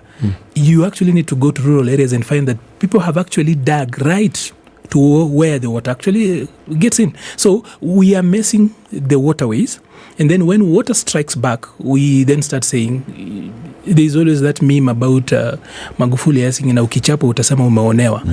Hata pia sisi tunachokoza nature. And then when nature strikes back, we start doing a lot of English, using very difficult terms and crying a lot. Hii kuchokozana alafu tukichapwa pia tuwache. And speaks so much about the kind of governance we have in place, the policies we have in place, the kind of planning we have. We have got planners literally in all levels of government. We should be having 3 levels of government, but counties love devolution, but they don't love to devolve. There is a 3rd layer that counties have actually killed, created by the Urban Areas and Cities Act. So municipalities, townships and everything, that is another 3rd layer that county governments should be allowing to for proper management of these particular areas. We've got planners, but are they doing their work? They're not doing. People are actually, he spoke about a leader who, if you are going to have a right leader, they could work around the solutions. I wanted to ask him, are you saying Honorable Angela is not interested in this particular matter? But then I wanted to point to a different leader who actually told us, you can move a river. Yes, you can. You can. Rivers have been moved. Rivers have been moved, yes. They've been diverted, they've also been moved, yes. But once in a while, like all of us know, that unless it's a seismic operation, water somehow retraces its way. Its path. Yeah. And when it comes, it normally doesn't come with negotiation. There's never bipartisan negotiation between the river, or rather water, and the people. Always it's a monologue and the water wins. In fact, if you look at how nature goes about this business, in time, nature will actually create the distributaries on its own. Yeah, it does, but that's what it does. Over time, you find this was one big river, then after a while, there are all these other tributaries, distributaries that are being channeled off it. Look, the story of flooding in this country is the story of this country. A problem that is understood and for which solutions are available, but the people who are charged with ensuring that those solutions are put in place never put them in place. They prefer to continue talking about the problem. And yet solutions are known. Solutions can actually be brought to bear on that situation, but they prefer to talk about the problem. Let's talk about that probably just more, if Eric will allow us a little bit of latitude on that. We have got a problem of clean water in Western. People don't have water. You go to Busia, there is no water in taps. Kakamega doesn't have water in taps. Kisumu has got a problem with clean water. Kisumu has a problem with water in the taps, exactly as you're saying. So, yet we are having flooding. We have got a lake that is full of water, and the only thing we want to go to the lake for is fish. That is actually rare. It looks like fish just comes to visit once in a while from some other place and then goes away. So, why haven't we sorted this? You saw the other day in Egypt, they are building a 174-kilometer river, artificial river. Yes, across the desert. Yeah. And agriculture is not doing well in Western, as much as Western is one of the areas in this country that is has got almost a tropical level rainfall type. But still, we are not even doing well. Is Western able to feed itself? It's not. Uganda is doing a lot of feeding of our people. The people in Western cannot even rear chicken because they are now importing chicken from the neighboring counties. I don't want to talk about countries like Uasin Gishu and stuff. So Western should be able to feed itself. They have got enough water to the level that water is giving them problems. But somehow we've not sorted our land use problems and politics that actually are attendant to that. So there's so much to be done. Of course, then there's the place of politics in all this.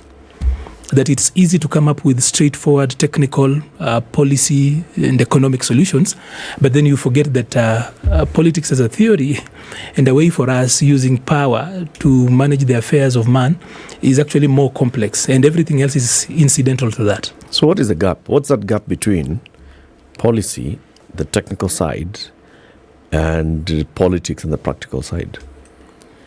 What's the disconnect? The practice of politics, you have to look at politics as a theory, whatever way you want to look at it. And then, of course, once politics is in practice, it becomes so many things. It could be economy. You want to call it political economy. It could be policy. There are so many ways of looking at it. And then, of course, you hear people talking about, I am not bringing politics, I am bringing development. Of course, that is a stupid way of understanding things. Or rather... it's not the most prudent way of it. So, because development in and of itself is actually politics. It is. So, the gap for me has always been leadership. And again, there is this lie that Kenya has got so many good policies, but they are on shelves gathering dust. You say that's a lie? It's a lie. Because the first quality of a bad policy is that it's not implementable. No. We are going to disagree with you, but carry on what you're saying. As in, if you want to know this is a bad policy, it's not implementable. So, however colorful, however good it is, if it's not implementable, it is a bad policy. But why is it not implementable? No, Eric, but Arnold, for whatever reason. You've removed from the equation, policies don't implement themselves. That's what I'm talking about. If it's not implementable. No. If the people who are supposed to implement it did... Are you saying that all policies are implementable just because a policy has been written? Precisely what I am saying. And they all must bear fruit. I mean, there are policies that are bad policy. Eric. There are policies that are impractical. Eric, there are three discussions here. Implementing a policy. Whether it's useful or not, that's now a different discussion. Whether the person who is charged with implementing can implement it, that's yet another discussion. This is really where I'm going with this. You cannot divorce the implementability of a policy from the policy itself. Because, there are 3 P's to policy. Let's dump it down. Make it so simple so that you're not doing the 7 steps to a policy. Let's talk about just the 3. You bring it down and make it easier. The first P is that there's a problem. The second P is that around every problem there is politics. And then the last P is that there has to be a program to solve the problem. So, there is a problem. You're looking at policy, right? Why is there a 4th P? You could bring one, but I'm actually just trying. I'm damping it down from the 7 steps. The 3 you say makes sense. There has to be a 4th. You want to add a 4th one? Personnel. Because in the absence of that one, everything you've said will fall flat. Now, you have actually forgotten one thing, that there is a problem.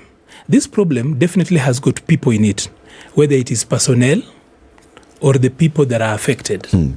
Or the people that are causing it. Then there is politics. Now, this is when you talk about politics, that is now people proper.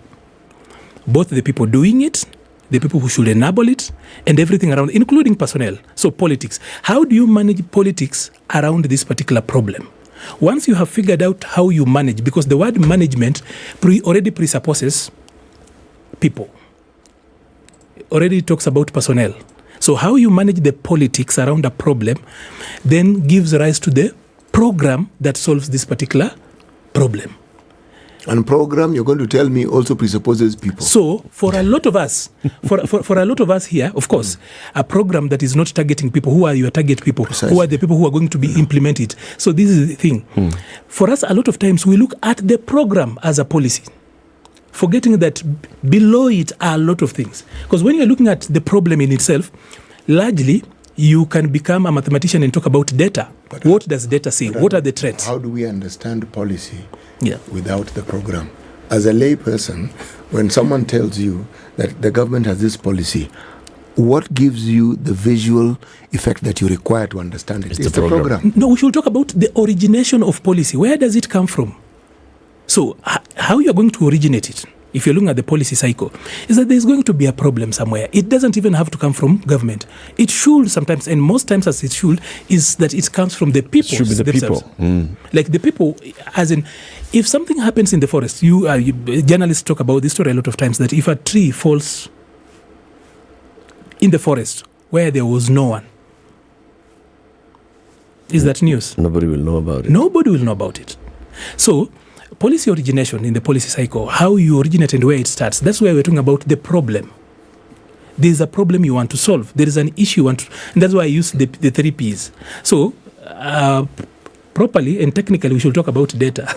So data, you build the indicators, and from the indicators you're building a program. The bottom line here, as I understand what you're saying, is if the policy is not sound, then it will not be implementable. Yes, and that's what I'm saying. If anyone talks, and that is the lie we lie to ourselves. You've seen guys coming, policies. Guys coming here on TV and radio and everywhere telling people, including on Jaba's, is it Jaba? Pale kwa mawe ya Jaba. Uko chini pia wanasema tuko na sera nzuri sana. Lakini the implementation ndio huo inakosa. But I need to tell you this from a policy perspective, that if a policy cannot be implemented for whatever reason, it is a bad policy. I actually don't understand what you're saying. Not all of them, though. That is the truth. Yeah, if a policy cannot be implemented, you can't that say is for the whatever first. reason, because when you say for whatever reason, that whatever reason could be because it's just being sabotaged. Yes. If somebody is sabotaging a policy and then they make it implementable and not appear like it's not being implemented, then we can't say that the policy is the problem. It's a sabotage. That policy is a problem because policy in and of itself should actually have all these things. That is why it should have buy-in. Look at this, buy-in. But that's now pure idealism. Because it's not idealism, it's the practice. Moment you bring in the component of people with their complexities and the diversity of complexities, there will be a problem. Every stage that you mention of the P's, there is a problem. People, problem. Policy, problem. Program, problem. There's always this P problem following it all along. And it's because, as you correctly said at the beginning, our nature as human beings. Let's look at, say, the county system, my friend. Yeah.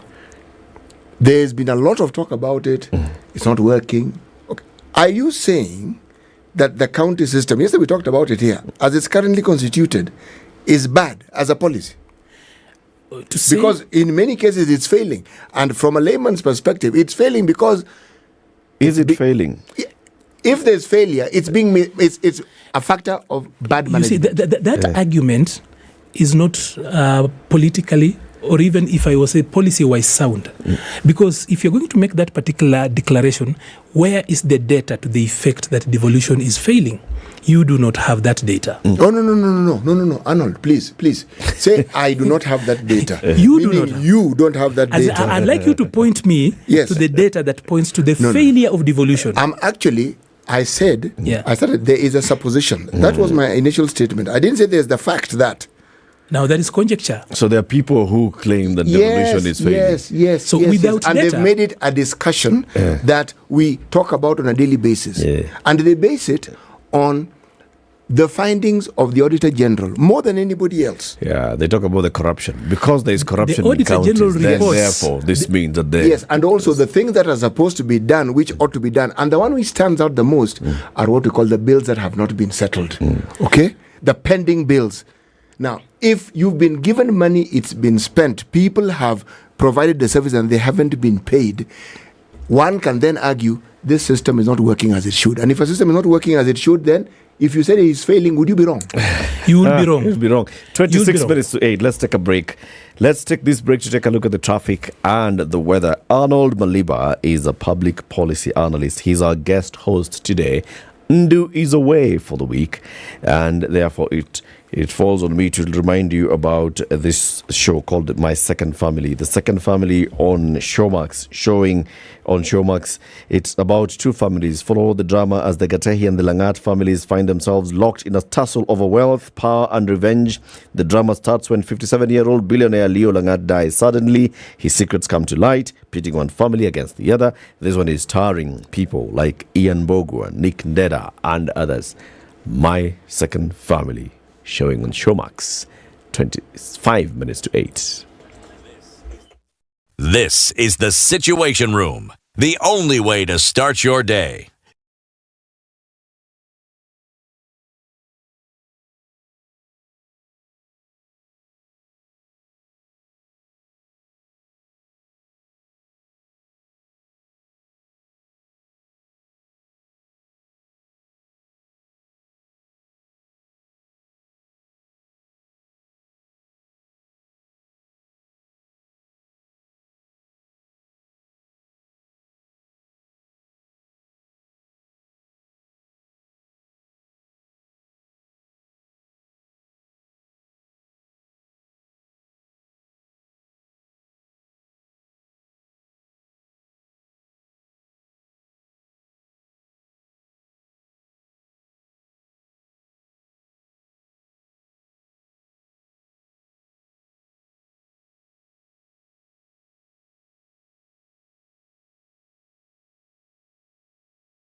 Partly sunny in some parts of Nairobi after a rainy night. It's currently 16 degrees in Nairobi. Mostly sunny day in Mombasa at 26.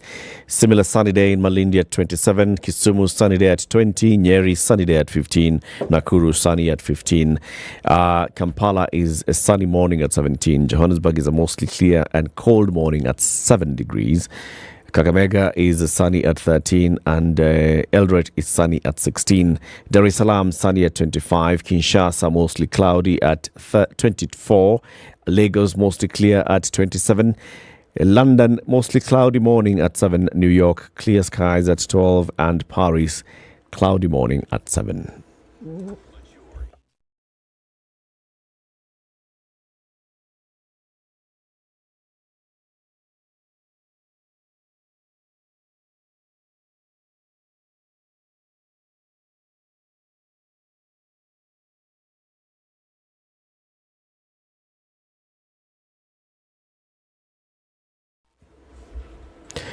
It is not looking good at all on Thika Superhighway. The traffic stretches all the way to Garden City Mall and beyond at Safari Park Hotel. That's where it begins. So from Safari Park coming into, actually, it's all the way beyond. Yes, from Safari Park coming towards the CBD all the way up to Pangani. Very busy. Kiambu Road also very, very busy. Jogoo Road is also busy as you come from Manyanja Road heading into Jogoo Road into Makadara to the City Stadium roundabout is also busy. Eastern Bypass and North Airport Road, very busy. Eastern Bypass is busy. North Airport Road is busy as you get into City Cabanas and then it clears thereafter. Uhuru Highway is busy just at those two roundabouts. That's Kenyatta Avenue roundabout and University Way roundabout. Ngong Road is not bad. Langata Road is not bad. Magadi Road is bad as you approach Galleria Mall, but then after that it clears. If there's any reason that we need to be talking to people on the roads, please let us know and we shall alert them.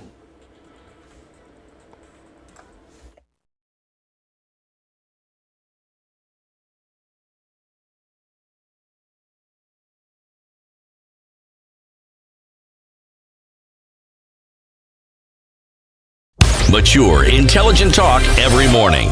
Spice up yourself.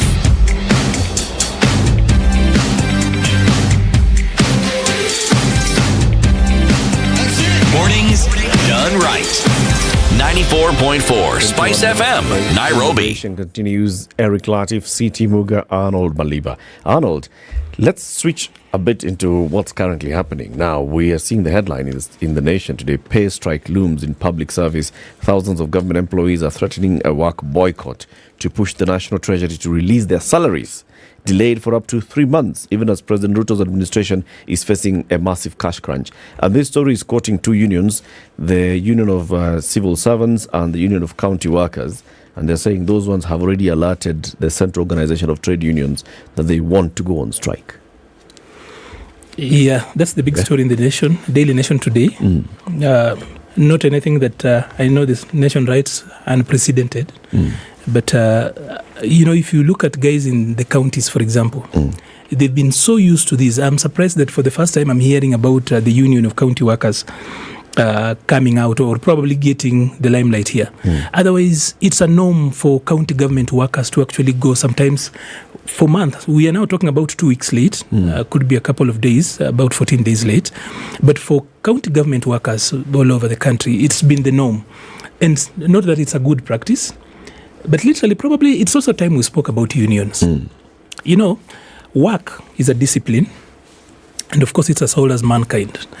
That for as long as man has worked, or rather walked the earth, there has been work. We've defined it differently. And in managing work, of course, we have taken on a binary approach in managing work, or rather the discipline of work. From the supplier side, which are the workers, it's been that we try to organize ourselves around unions. And then from the demand side, which is where the employers are, they have, of course, moved over time and then brought in the HR function. So that's how the binary system in how we've been managing this work thing.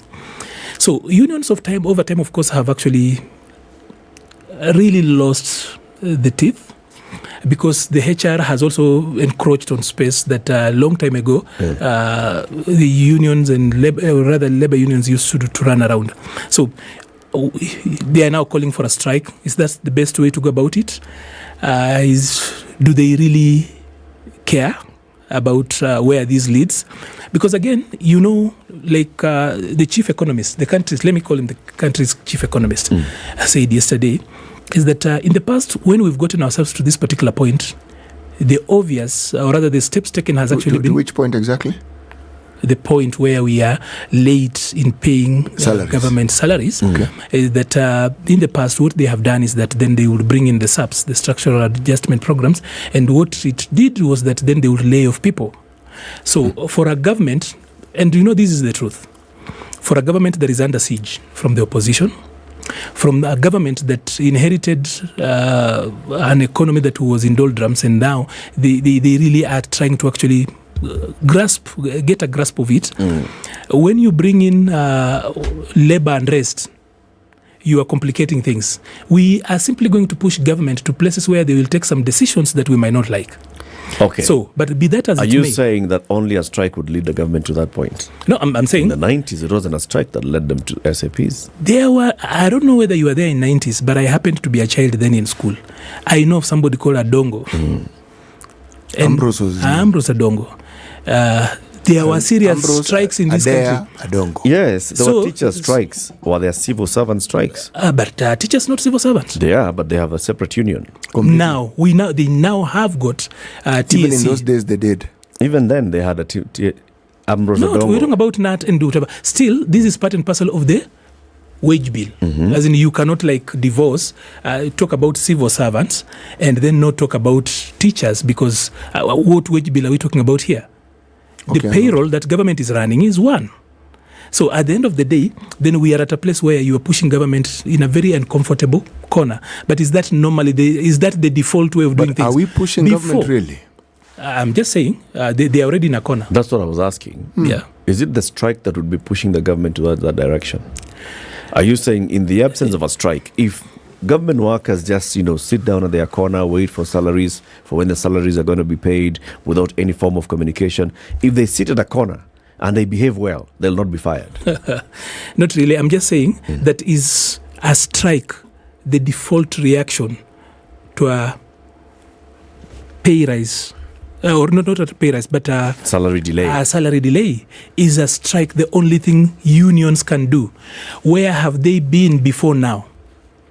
They have we've not heard of them. Yes, we haven't. Civil servants have got problems, a lot of them, but have these unions been working? And making strikes look like my point is that making strikes look like they're the default thing is also a lack of Maybe it's thought. not a default. Maybe it's a last resort. Last resort. What else have they done? What have you reported anything? You sit here. They have waited for salary. Yes, they have waited. Yes, but why is waiting doing something? No, yes. Arnold, even the discussion around the strike, there has to be a reason behind it. Of course, there's a reason. Teachers, and it's not a bad thing. Teachers have always had these matters around strikes, as have had health workers in the county system of government, and it's been about pay, or it's been about promised salary increases that did not come on time. So let me ask. So your question is all these things, because I'm lumping them together. Yeah. If we look at our history of strikes, the industrial action, are you saying that are they necessary? And the question usually is, by the time people go on strike, we've had these leaders of these unions here, and they tell us we've had many discussions, we've had many points of agreement. By the time we get here, believe me, everything that you want to discuss, we have had. That's why we've gotten here. So the strike ends up being the last resort. The one reason, and I'll say this could sound sadistic, but the one reason why I'm actually happy that civil servants, specifically the national government civil servants, actually are also having a delay in their salaries, is that there has been little respect for the people working in counties. And a lot of times the money is supposed to, quote unquote, come from Nairobi. Mm-hmm. So the people in treasury, let's talk about Nairobi. Let's use Nairobi as a... Nairobi is usually a very good example. Not Nairobi County. I'm using Nairobi as a... capital city. The capital city. Where so the national government, this is the seat of the national government. Yes. So somehow people in counties, since January, the people in counties have not gotten money. Public service, county public service boards have been sitting and going to banks and looking for overdrafts and everything else to pay for 4 months. The people in treasury did not say anything. These unions did not say anything. Now that it has come visiting, just a small visit, it's a 10 days visit to the guys at the national level. Now they are threatening hell and brimstone and hellfire and everything else. It's also time people start caring about others. When people within the national infrastructure do not care about the people in counties. For example, let me give you an example. I could have interest in all these things. But do you know that people who are at the counties, for example, if you have got relatives there, you will always be asking for, as in, mshahara yetu imechelewa. And they are employed. And it's true, if you have not sent a county money in January, we are now in April, and you comfortably are walking into the office every single day and out because you are getting your own. And on the day when yours is actually late, you want to bring the whole nation. That level of exceptionalism should also be called out away from what should be done. That I think. But then you're the one who is looking at it as exceptionalism. It's exceptionalism. You're the one who's looking at it in terms watu wengine ni uchungu. And the Swahili say this, mkuki kwa nguruwe kwa binadamu ni uchungu. The guys at national level, I think there should be a little bit of kuumwa pia, so that they also know what the people in counties are feeling. So now that they have been umwad, what do? Now they can go to let them also meet the police on the other side.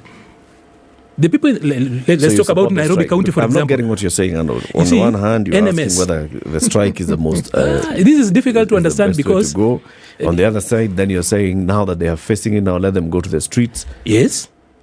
Are you supporting the strike or are you not? Well, I don't support the strike. But then you'd also like them to face tear gas. These are the people you have put in charge. Let me tell you why I don't support this strike. These are the people who, quote unquote, should be helping us bake the cake.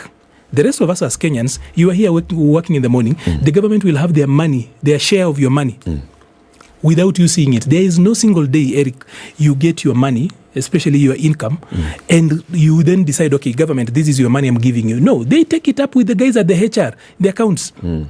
They clear uko. So you have done your part. The people who are supposed to be helping us, enabling us actually bake this particular cake, have they done their bit? They'll tell you that they've come to work just like yourself. So The argument I was trying to make all through is this, that for me, a strike should not be the default reaction to this. What would you advise them to do instead? You know, one thing that happens is that... So unions are contemplating a strike. Let's look at the chronology of events. So they haven't had this kind of situation before. And then Which this one? time... Which union has not had this? The county governments have actually had this throughout. The Kenya Union of Civil Servants. And we've normalized. The Kenya Civil Servants, the Union of Kenya Civil Servants. Yeah. Okay? Their members who work for the national government have not had salary delays before. Then they have the salary delay this time. Right? Has there been communication? Let me ask you a question. To the civil servants. Do county government workers... There was... We'll deal with the county governments at some point. Let's first talk about this national one.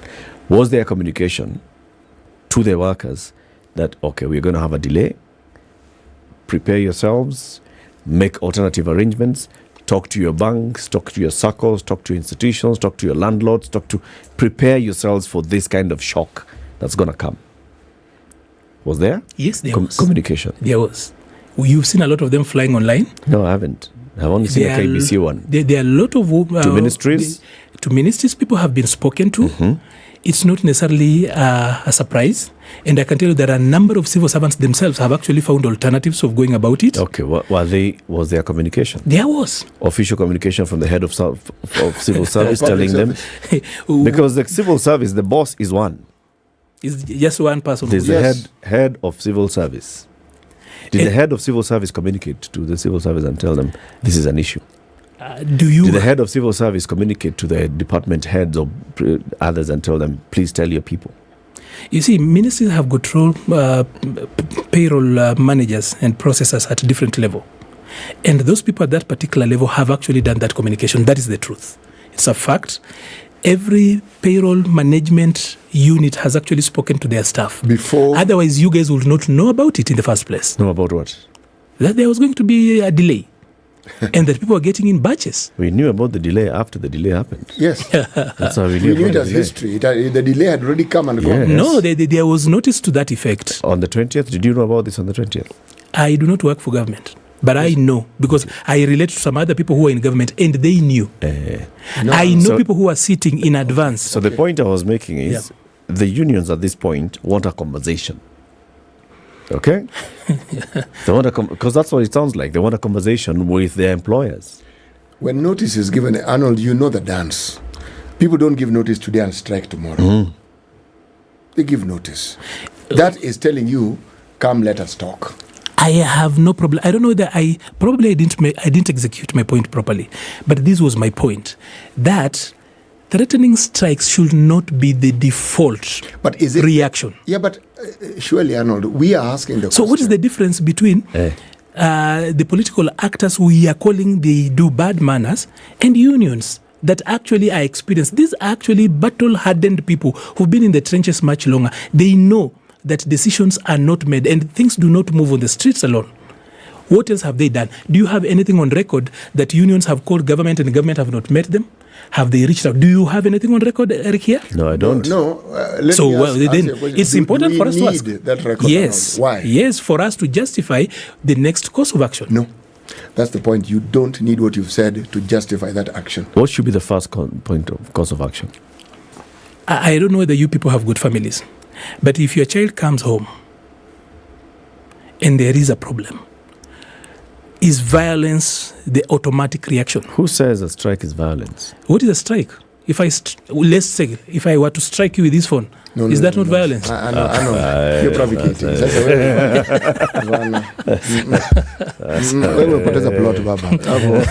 No, let's just say, it's a little bit of dynamic, right? Strikes are dynamic, right? See, a strike notice, you're given a notice, we are going on strike in 7 days if A, B, C, D does not happen. Yes. Right? And I asked now this. that is the beginning of a conversation. We want to have a conversation. And the conversation will be on these 3 matters. Is that the conversation Failure beginner? to you responding to these 7 or so matters, then we shall take the liberty of taking industrial action. All right? Industrial action is not that it shall come on this day we are going on strike. Just be prepared. Never is. You know, there's a condition to it. Do you know that we are talking about a different thing? I spoke as a strike. I spoke about a strike as that thing that you do automatically, out of reflex, that's the only thing they can do. And I'm asking you, have they, for example, do they need to even give notice for them to engage government, for example? It's not necessary. This government has got an open door policy. Have they reached out? They have not. You know, they are making news, but the unions are here to make news and not to address issues. That is also one thing that we are running away from. No, we are not running away from anything, Arnold. You see, you have information we don't have. You clearly talk to unions and you talk to government, so they tell you certain things. We haven't been told those things, so we don't know. We are discussing this at least I know I talk to government of what we know. And what we are saying is there is a problem, and people are reacting to that problem. That's really what we are saying. Now, you are questioning and asking whether that reaction is the best possible reaction. Who's to know why it is that they brought to that? Until and unless they tell us why they've gotten to that point, we can only speak about what they have done. The details. Someone like you talks to them and talks to government. It's you to tell us. Well, I don't talk to unions, but I know that I have not seen anything on record from them. At least I speak to some people in government, so I will know a thing or two. And also as a person who is a practitioner in current affairs, it's normally just good practice for us to follow through. Arnold, let me change this topic a little bit. Yeah. Is it that we have money which we are using badly, or is it that we don't have money? We have money that we have got a check that has not matured. You're going to have to explain that. As in, you asked the question, a check is money. But this particular check... A check is a promissory note. As in, we have yet to actually cash it. So we are not broke. There is nothing new we have done, honestly, if you were to compare budgets, that has actually taken away money. Other than, of course, the corruption that we speak about every day. Also, we should shift this even as we speak to also talk about the morality of delaying people who have served their term, so that also this conversation is not one way. That it's also not good. No one should actually be out there defending government for delaying to pay. That delay in and of itself is not a good thing, even from a moral perspective. Let's not talk about from the obligation bit of it, that governments should actually do their right thing. So, but where are we then? Are we in a vacuum? Can we discuss this delay outside of everything else? Can we isolate everything and just say, okay, this delay should not be there, and that is where this conversation stops? No. You spoke earlier on of pending bills. You see, the same way these guys want to go to the streets, that is how the people, they just don't have the power to organize, who have got pending bills. Some of them have even committed suicide. No, then they just die. You get hospitalized, you die. That's what I'm telling you. As in, do we really want to separate these things? It's like splitting hairs. No, if you withhold... I agree with you. Yeah. You actually cannot split hairs for the simple reason that the county relies on the national government to give them funds to be able to operationalize their work adequately. So if there's a delay for, like, say, the 3 months, you have to ask the question, so how exactly a county supposed to function?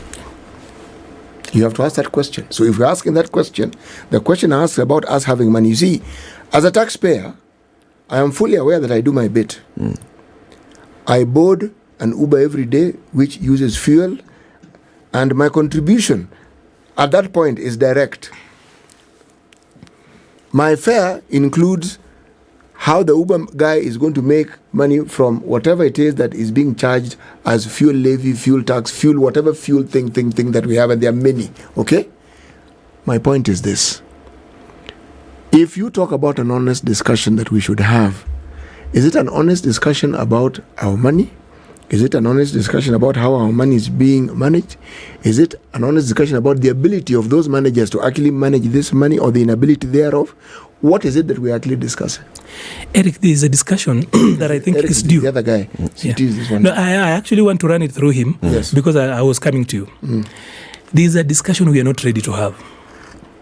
Which is? Kenya has got about 5.6, but we love to round it up to 6 million taxpayers. For a country that has got a workforce of 24 million. Why do we have 6 million taxpayers? Because there's this thing we call the informal sector that has not been brought into the tax net properly. And you know why we are not ready to have that particular conversation? Is that there's this lie that the grey economy does not produce enough money and that they should be allowed, the quote-unquote, the Juakali model, they are there and they shouldn't be taxed. And that is where we get it wrong. Is there such a model? Yeah, it exists, and those people do not pay tax to the same level that you pay. We have not brought them properly into the tax net. Do they not pay direct taxes? Because indirect taxes they pay. Can I ask you a question, City? Yes. We're going to the news. When you earn, do you pay your income tax? That thing is deducted. I don't even see it. Second question. Now we have turnover tax, boss. Okay. Yes. Which is an income tax. Okay. Which is going into all everybody, those. Whether you're Juakali or not. Goja. Let's do We'll the be news back for first. that. We'll continue. Yeah. Arnold Maliba is our guest host today, having a completely new debate. Hold on, it's 8 a.m. Time for the news. Radio.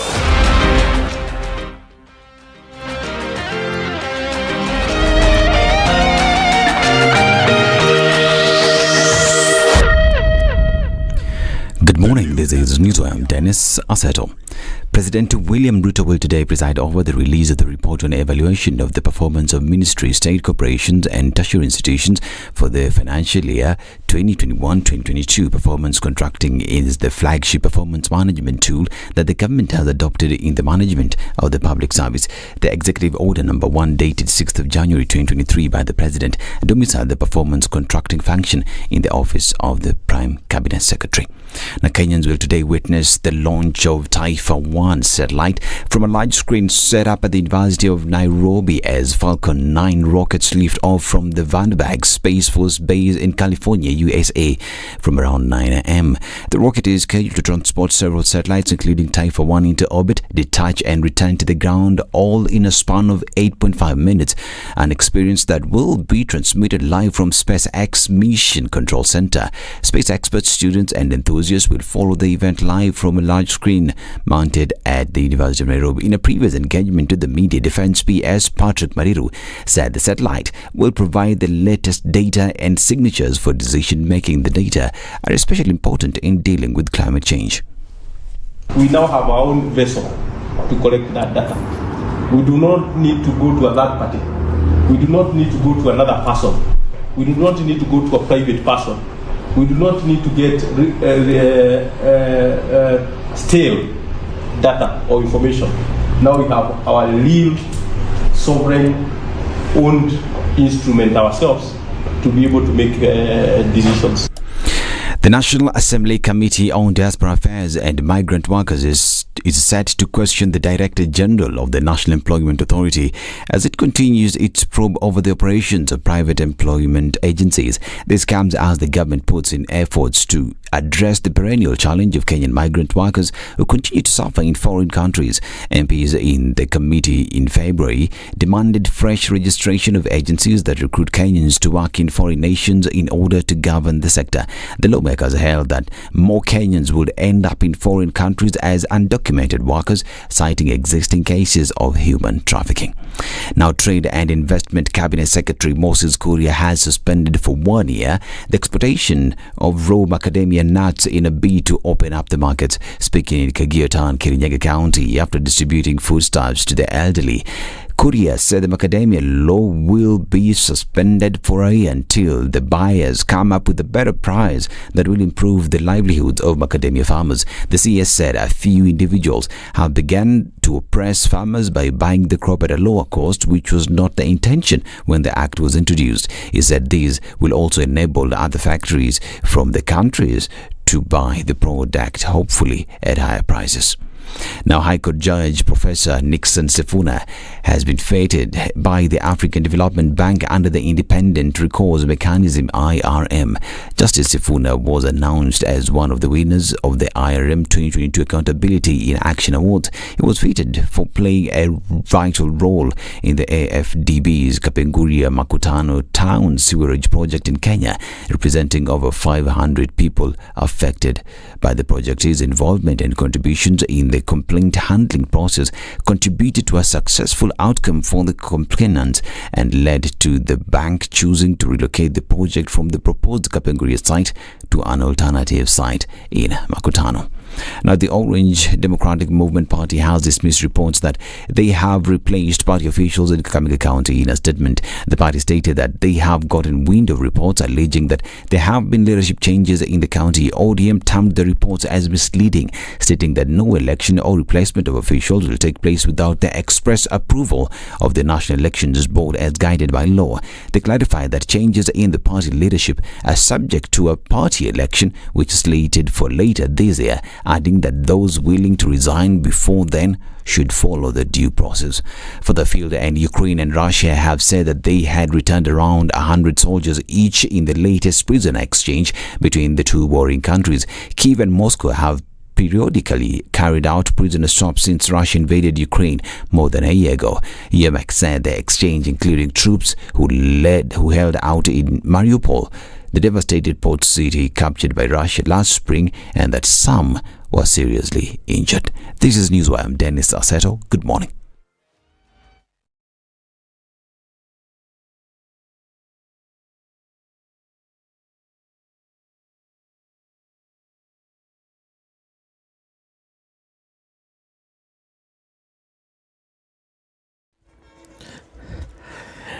Okay, so that traffic on Thika Superhighway is still not looking good at all. It's just the way it was about half an hour ago, stretching all the way back beyond Garden City Mall, coming towards the CBD. And in fact, now it even stretches into Wangari Maathai Road and also into Ngara, into the Globe Cinema roundabout. It's very, very busy. Kiambu Road is also very busy, so be patient on both of those roads. Now, the other one is the section of Jogoo Road around Donholm, coming into Makadara, going towards Likoni Road. After Likoni Road, it clears up, so it's okay. We're looking also at the other roads in Donholm. This is Heshima Road, actually, also within Buruburu area, coming into to join with Jogoo Road. It's also very, very busy. Mombasa Road is not looking bad, but Langata Road has started building up. Aerodrome Road is very busy. Be careful as you approach that. Valley Road heading into town is busy. Uhuru Highway into the Kenyatta Avenue roundabout and then into University roundabout, also pretty busy. It's peak traffic time. Anything else you want us to talk about? Just tag us on Twitter at SpiceFMKE.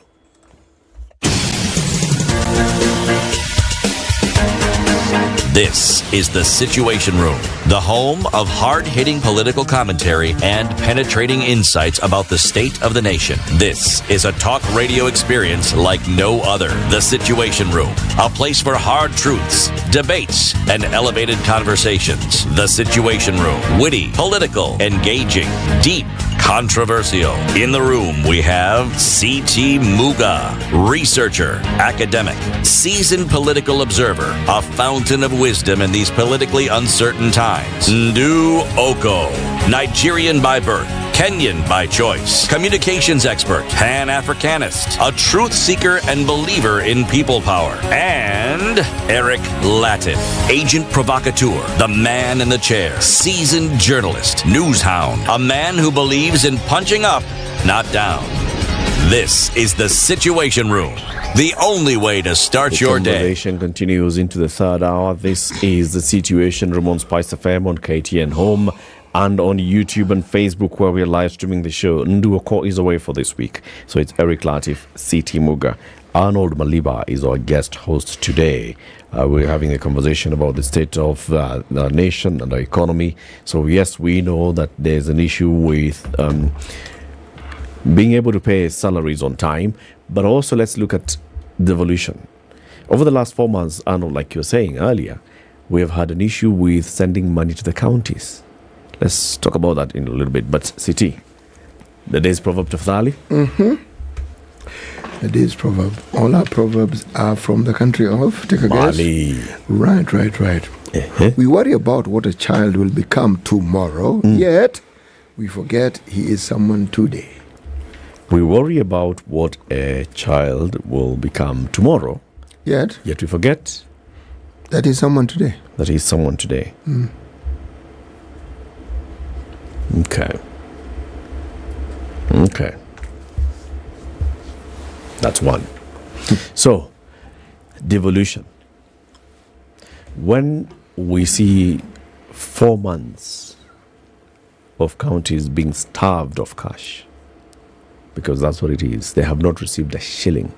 All 47 counties not receiving a shilling of their equitable share of revenue for 4 months. What signal is that? Is that a signal about the cash crunch at the national level?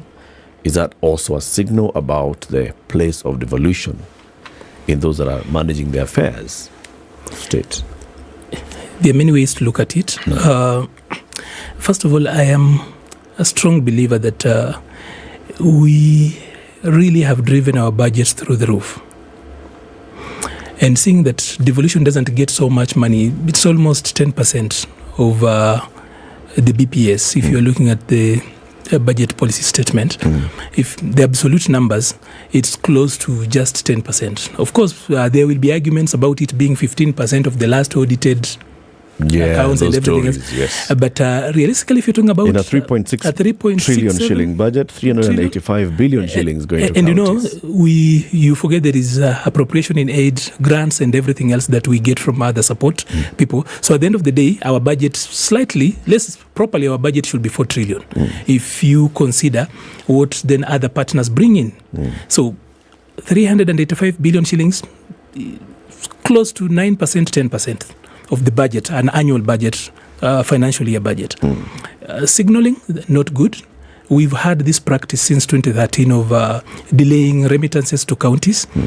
Then you wonder, I have got people to pay, I've got services and stuff to take care of. Then when you delay to pay me, how am I supposed to go about that? But that is one way of looking at it. And one question that anyone will ask, we presuppose that wherever the money is supposed to come from, there is available money, and then something or another is actually causing the delay. But all of us know that there is much more to that than just the procedural problems.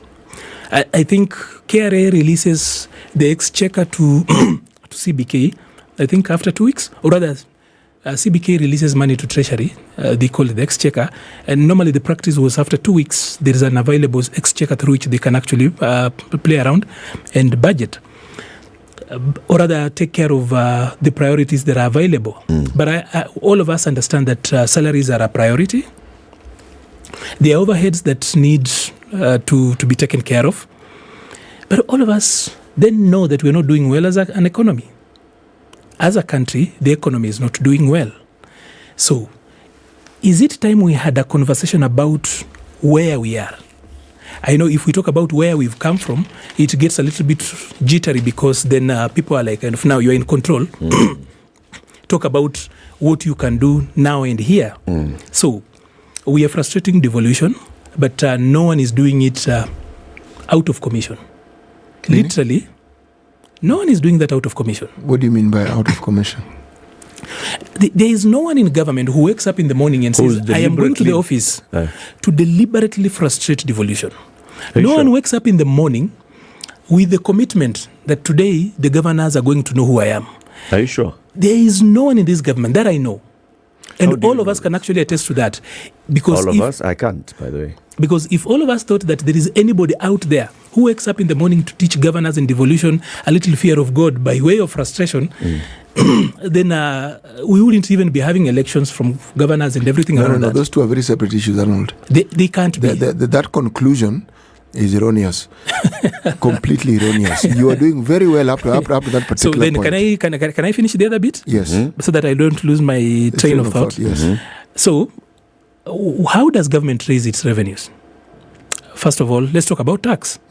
So if you're talking about tax, government will actually get money in 3 avenues, or it will tax you on income, government will tax you when you spend, and they will also tax you on wealth. In this country, the big chunk of our tax comes from income, the pay as you earn and the others.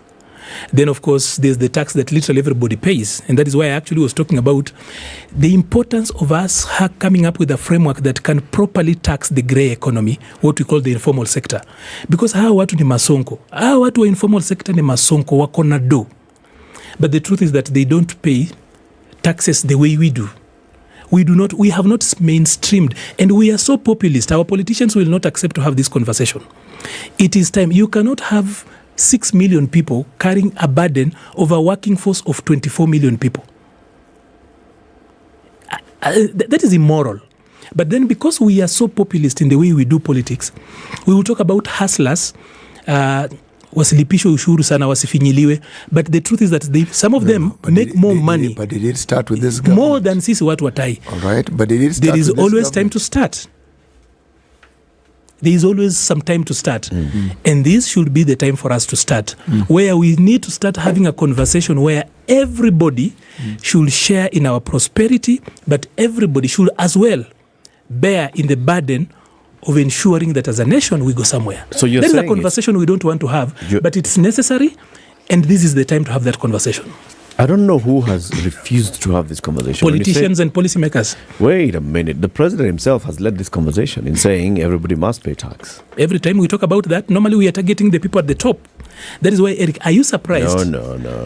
When the president was talking about, and asking KRA, yes, in front of KRA and asking them, how come this is the only number of people that you have within the tax bracket that you've captured? You should go out and capture more people. He wasn't talking about capture the big families.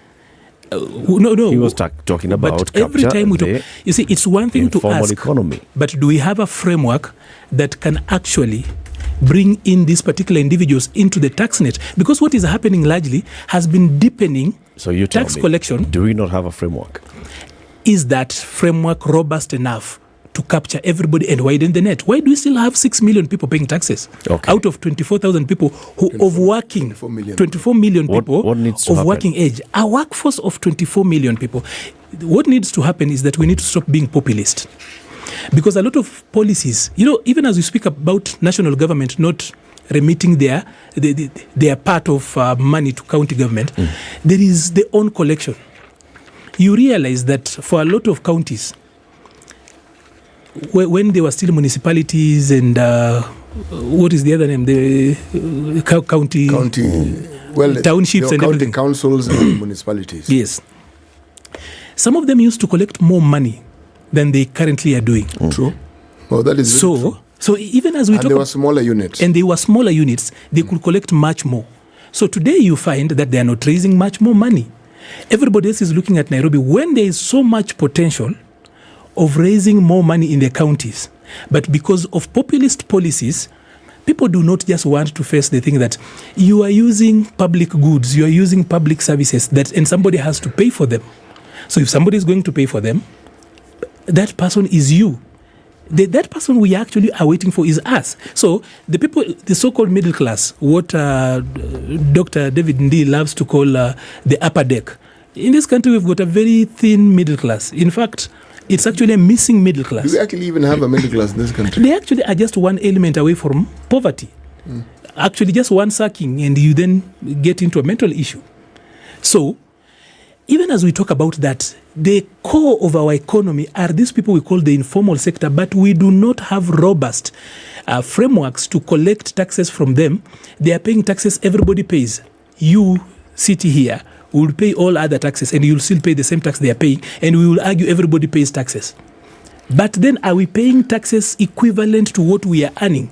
That is why some of the people with the serious money, for example, let me use Nairobi, are in Eastlands. Hii watu inaishi side ingine ya south of Tomboya or Uhuru Highway. Hawa watu wako tu na deni, lakini pesa proper iko hii side ingine. Okay, but Arnold, so what's lacking? Leadership. And when I talk about, I've spoken about leadership continuously. This leadership should not just be from the top. So it's even in the counties. It's not that the people in the informal sector do not want to pay tax. Well, tumewazoesha. No. You keep introducing a new discussion. Have they refused to pay tax? Do they want to pay tax or not? We are not willing to allow them to pay tax. I will not answer it the way you want. Because I know, I spoke about the populist bit of it. That's why I'm talking about leadership. Is it from policy side or is it from the public side? Because, we are talking about, watu tumewazoesha, watu hawajui, you're placing it on them. Let me it's like saying the people in the informal sector do not want to pay tax like the rest of us who are paying tax. Let me ask you, do you love paying tax? I don't love paying tax, but Good. I pay tax. The same applies to them, but you are made to pay. Yeah, but I'm willing to pay. So it is on the leadership side. That's why I spoke about leadership. See, Arnold, and that's why the question was, are they willing to pay tax? So are those people looking for ways to avoid paying tax? I have spoken about leadership. Okay. Eric, so it's the leadership. It is the leadership. For me, it's the leadership. What leadership? This populist politics that we do. Which one? Like for you, you are considered rich, even though you are burdened. Okay. In which part of this universe are we considered rich? Okay, that's okay. Let's you just are here go with speaking it. English. That is the first let's go with the in flow. this country Right, that you can speak the English you are speaking. You're already rich. As a rich man is talking to let's you go with the flow. Continue So on. who's this who needs to change their mindset? The mindset should be, I don't know how to frame this, but let's talk about the leadership we have, the political leadership. Okay, political leadership. And the populist politics that we do. So you will find people who actually honestly should be contributing or paying much more than they are currently doing. But we come up with policies that then somehow, for purposes of pleasing people and winning elections, we have left a huge population in this country that has got some change that should be paying. The rest of you are paying much more. Example of but policy? Some people, let's just talk about... Example of a populist policy that has deliberately left out people from paying tax. This Juakali sector mentality, the informal sector. We even know the numbers. Is that a policy, Arnold? It is a policy. It is a policy because policies sometimes don't have to be written. Okay, so what's this policy that says... So, let me tell you about where I was born and a policy. Just an example in one sentence. Long time ago, we, the people who were born in Mathare, specifically in the Moroto area, that is just the area under the Air Force, number 10 Air Force Gate, the Moroto area. Long time ago, water was free. Because? Because we were, quote unquote, people who could not take care of ourselves and out of sanitation, because just by washing hands and having clean water in itself takes care of a lot of things. Okay. So Accepted? There was that policy for a long time. Water was free. Water was free. But do you think that people like my late father, who was and had a shop in that particular place, was really poor? 100%?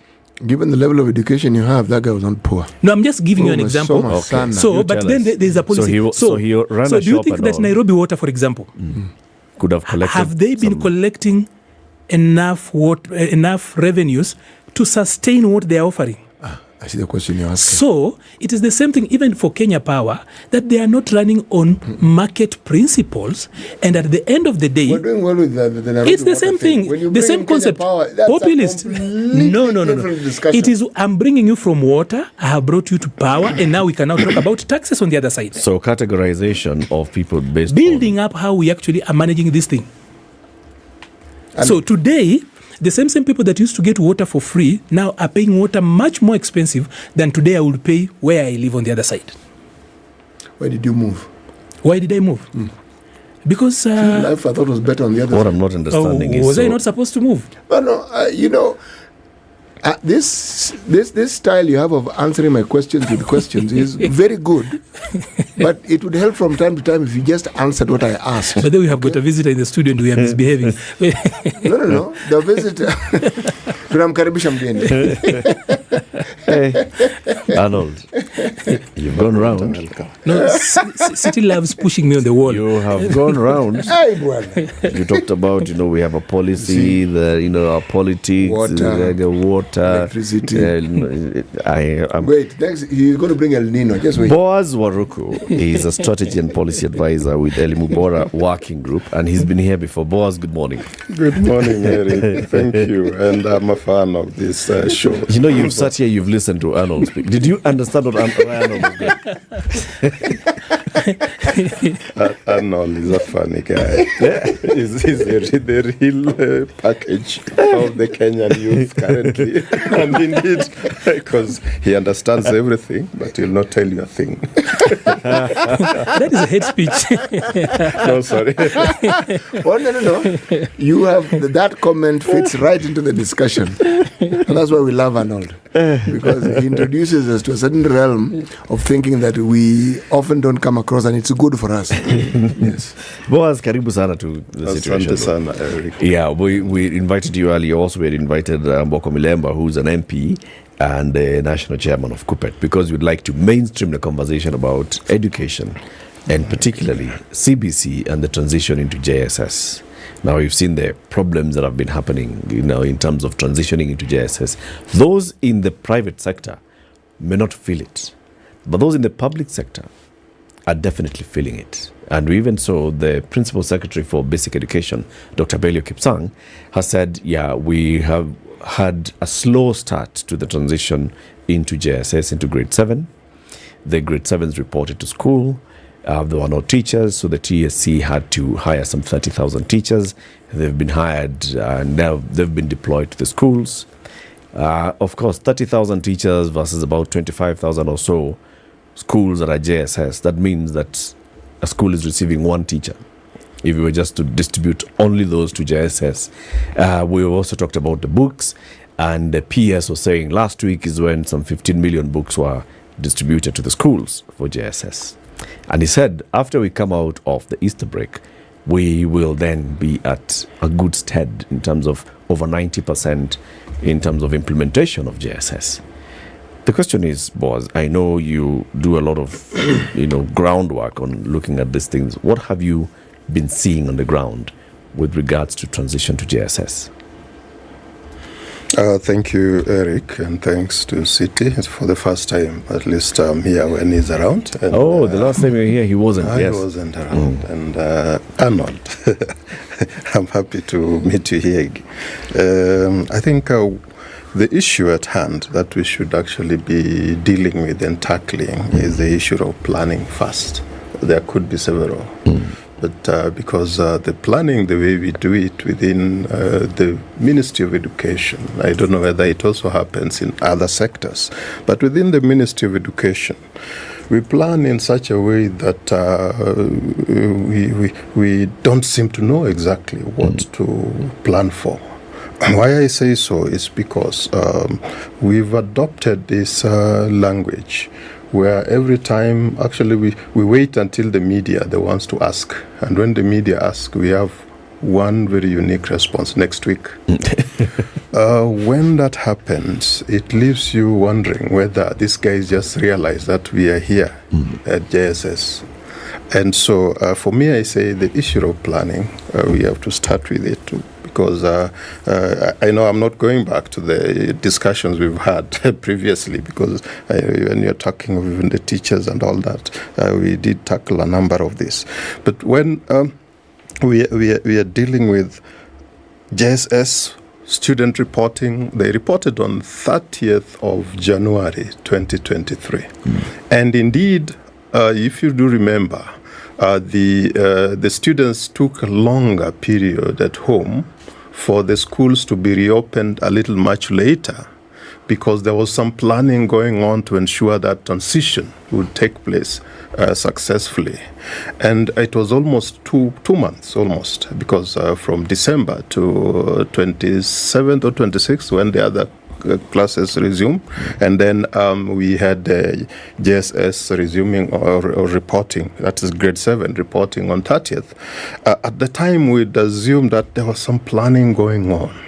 Planning when it was supposed to be done, all kinds of planning. Planning for teachers, induction of those teachers, planning for resources, financial planning, so that you deploy those in advance, planning for school management, because you restructure that. You knew that you are domiciling this now in the primary school, and you knew the incapacities or the deficits within those spaces, because within the primary schools, they were only receiving the free primary education fund, equivalent of about 1,250 per year. But then here you're having JSS, you've decreed that actually you'd be transmitting some 15,000 per student. So you need a number of things that needed to be planned, even the headships of those, So for me, when it appears like only when we are prompted, then we come forth and say we are doing that next week. And that next week is like a statement that I know trainers use in several trainings, but I've encountered it in a restaurant. For credit, come tomorrow. It's written there. The following day you appear there, it's still the writing which is there. In other words, tomorrow. That tomorrow never comes. It means then there are certain things which were not well planned. And when that happens, then you also go back then to how did we find ourselves here? Because it appears then there was completely, I don't want to say completely no planning, because some things was seemingly were being done.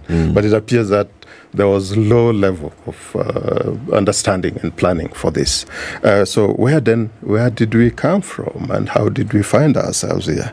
Because we were coming to JSS transition to grade 7 after having had 6 years of continuous engagement and support to teaching our learners on the so-called CBC curriculum. And we were informed at the time that what informed that transition, why we started it that way, because there was the Professor Douglas Odhiambo report, I think you can remember that, which had indicated, among other things, there are so many things in that we want to design a system, which they now called, design the curriculum therein, that we want to design this system which would, one, enable all our children to be in school and to be learning. So we want to improve accessibility, we want to improve quality, and equity, all in other words, so that there was every corner of this country was to be touched. And every corner, I'm not only talking of the far-flung areas, but even within urban areas, you could be having isolated zones within urban areas. And so when it was indicated that all these corners would be reached so that accessibility is enhanced, then you said, okay, that sounds nice. But then once these people are in school, that some learning would be taking place, and learning that would now enable these children to understand matters, deal with issues of life, and appreciate and enjoy the learning, not really just being bombarded with drilling for exams and all that, too much exams, let's remove that and all that. We want practical people who would, after their learning cycle, they would actually be able to sustain themselves out there. So those are some of the things that then Professor Douglas Odhiambo was saying. I'm just picking a few, because if you were to discuss that on its own, it's a long, huge thing. So then you start wondering if that is what informed this. What would you be looking at? I normally talk of the parameters of quality. First, if you talk of transition, that you wanted then to have the 100% transition, but you have also to ensure that everybody is in school, that accessibility. We are being told then much later that, the transition that has taken place is just over 80%. In fact, that is being very generous. We still don't know where some of our children are. And you are told, if you are also to assess this on the basis of, how was it happening before? The previous transitions, we were actually, the ministry and the officials could literally be camping and combing the villages to ensure that children are in school. So there was almost 100% transition. So you are coming from there, and then here we are losing learners. We are losing them. So some of the things that then are getting lost are quite substantial. You come to quality, you're speaking as examples. You come to the quality, and the key parameter of quality is the teacher. A teacher who is well-trained, motivated, properly inducted, because if you are doing transition and this teacher has also been trained elsewhere differently, then you have also to provide space for pedagogical kind of reorientation. But in this case, then, first, the teachers are not even there, so don't even talk of the induction. By the time you're talking of the 30,000, it's the 30,000 that because there's a pronouncement. So pronouncement doesn't convert to reality immediately. It's not instant coffee. But to say, okay, 30,000 teachers would be there. But then, you've already mentioned it, and I think even last time he said, if you were to look at that as this general statistics actually cover a lot of things, because the statistics would tell you, when you talk of 30,000, somebody would think that is a lot. Those are many teachers. Many teachers, and almost all our schools would be covered. Then you realize that it is one teacher. In fact, I think there's a show. It's a city who talked of one and a half teachers. I think because I followed some. We did the maths. And 1.5 teachers per school. Yes. Hold on, Boaz. Let's take a break and then we come back and continue this conversation. Okay. We're talking about JSS, the transition, and we're also talking about the kind of situation where we find ourselves in. Today's proverb is talking about thinking and worrying about the child's future, but forgetting about who the child is today. And I think it fits in very well into our conversation today. We are talking about education and the state of the education sector in this country. Boaz Waruku is a strategy and policy advisor at Elimu Bora Working Group. He's here to help us with that conversation. As we take the break, have you logged on to Showmax lately? If you haven't, first of all, subscribe to Showmax. Go into showmax.com and choose the kind of package that you'd like, and then subscribe to Showmax. You will then be able to see very good Kenyan content. One of those is a very new one called My Second Family, featuring the Gatehi and the Langat families. The Langat is one wealthy gentleman. He dies, and in his after his death, then dirty secrets emerge, and it plunges these two families that were erstwhile friends into some serious issues. Just go and watch it. My Second Family on Showmax, 24/9. This is the Situation Room, the only way to start your day.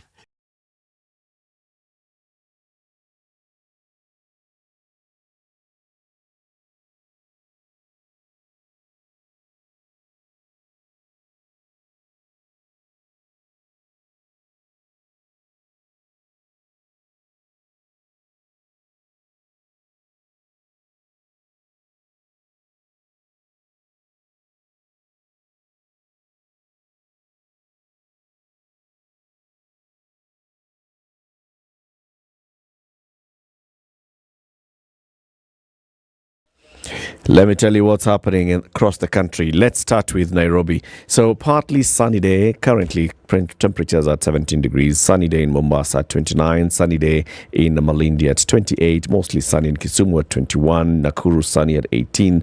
Cloudy morning in Nyeri at 17. Western Kenya, so we have Kakamega sunny at 17, Eldoret sunny at 21, Kampala sunny at 21 as well, Johannesburg a sunny morning at 8, Dar es Salaam a sunny morning at 27, Kinshasa mostly cloudy morning at 23, Beijing is a sunny afternoon at 16, London mostly cloudy morning at 6, New York is a cloudy night as well at 12, and Paris cloudy morning at 7 degrees.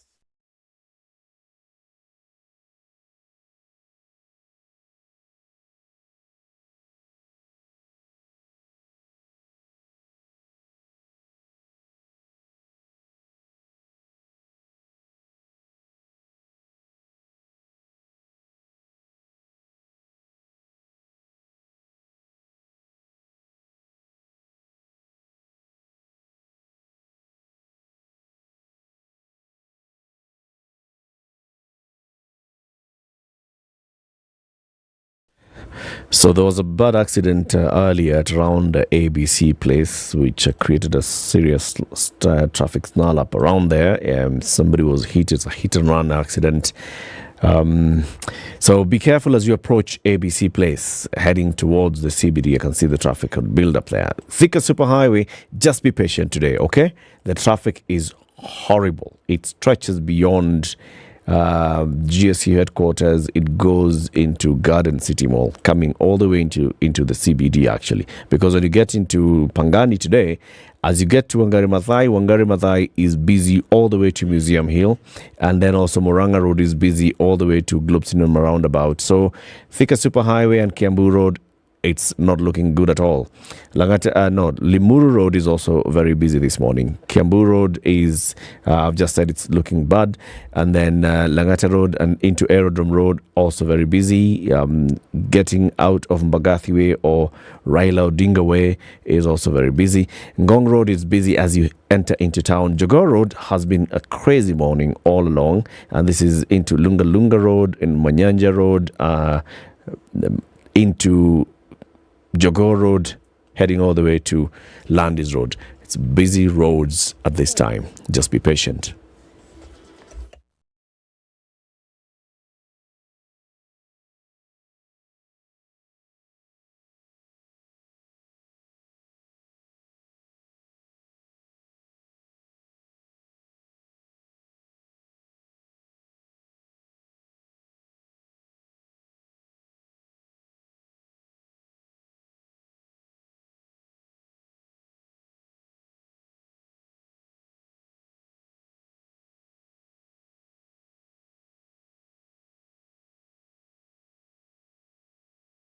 All right, the conversation continues with Boaz Waruku, who is an education expert who works with the Elimu Bora Working Group. We're talking about JSS and the transition and the teething problems that we've seen. So we're talking about all these issues, Boaz, the planning and the disruption that came with the Presidential Working Party on Education, that came with a new recommendation that no, actually domicile JSS in primary schools. That must have thrown the system completely into a disarray, because previously the ministry was working with, they are going to transition into secondary school, and the secondary school teachers were prepared to welcome these children. Now the primary school teachers are being told you're the ones who are going to handle JSS. That brings in the whole issue of you need to recruit more teachers, you need to have facilities ready for them. That must have cost a lot of headache to the officials of the Ministry of Education. However, if we just look at all these things and the teething problems and how far then they've come so far, are there grounds to say let's throw away the baby with the bathwater? That, you know, this JSS thing has just started off badly, and so therefore let's just cancel it all together, forget about CBC?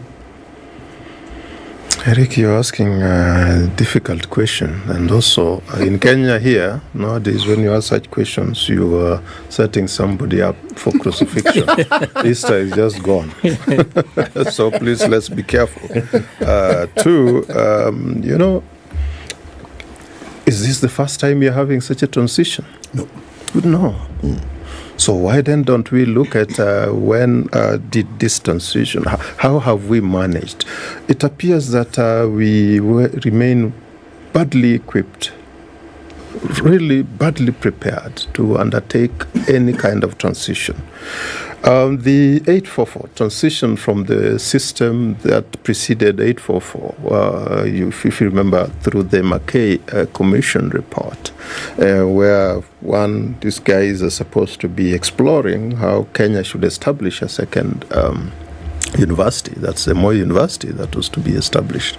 And all the materials that they've gathered, they've done benchmarking, all those things that they normally do. And then they come and say, for this university to function the way we think it should, we need to start from the bottom here with the primary, the secondary, and all that. And we need to transition to change that system to allow them to be more practical oriented and all that, So they pronounce themselves very well on a number of things, but something remained outstanding.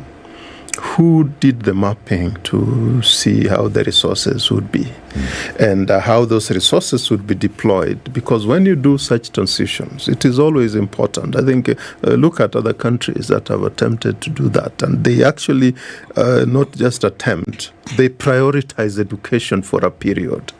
In Kenya, I would have thought that we should be prioritizing education and saying for us to undertake this transition, We require lots of resources. We require infrastructure to be to be provided.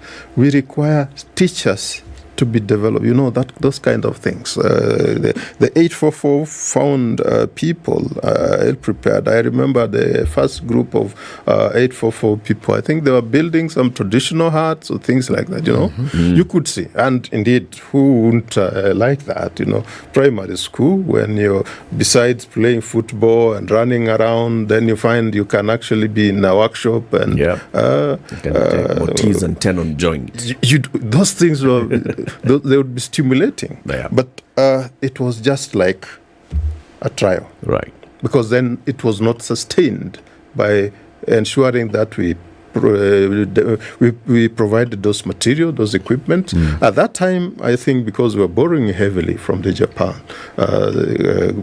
component, it would have been good to see even how you could directly liaise with that as a mentor of sorts and a support partner in the process. But we did not do that. So slowly we started by saying, no. Music, okay, we can revert back to our traditional songs, but we'll not do music as something serious. Or art and craft, okay, those who have time, you can still go back there and see if you can even cut, use those saws and all that. And those who also can do all kinds of things, even the agriculture painting. Can be done. Agriculture can be done. The way we were digging or doing the farming in the teachers' gardens, behind gardens, those kind. So, in other words, a good idea that would have really taken us fairly far was trimmed down just because then we did not think holistically around how it should go on. Fast forward and fast track this to the CBC transition.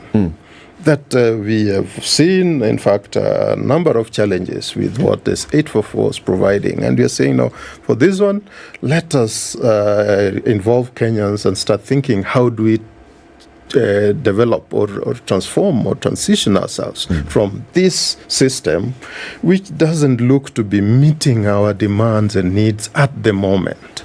How do we transition to make it better, improve, and actually be at the top? By the way, when they are saying that, Kenya is at the time considered to be among the top in terms of education system within the region and all that. In fact, even the products of its education system, you do a comparison within the region where it is, and you'll still find that you get some very, very strong and good characters, good people that are indeed there. But you say, let us improve this, because I think it is the late Michael Christopher Malo Kijana who used to say that a better idea, a good idea, he mentioned something about if you have a good idea, it should be able to give space for a better idea. For a better one, yes. Yes, I think I'm just struggling to paraphrase him. I haven't paraphrased him for long. So in that case, here we have a system. It's working, it was working, yes, but we think and we should be aspiring to be the best. Yeah. We start saying that we need one that gives or enables our children to be highly competent. So they will integrate that name in the system, competency-based. And we say, for it to be done, actually, let's look at how it will be developed in a manner to stimulate the mind of the learners and all that. And so these people come up with this kind of curriculum, but it is done on paper. Then you realize nobody was planning for it to be actioned. So when it is done on paper, but those who thought about this, yes, there was actually planning happening and meetings and all that were taking place. There was even a PS who was appointed to spearhead CBC transition. Yes, right, Professor Fatma. She was put in place to spearhead this CBC reform and make sure that this thing goes to fruition. Yes. Okay.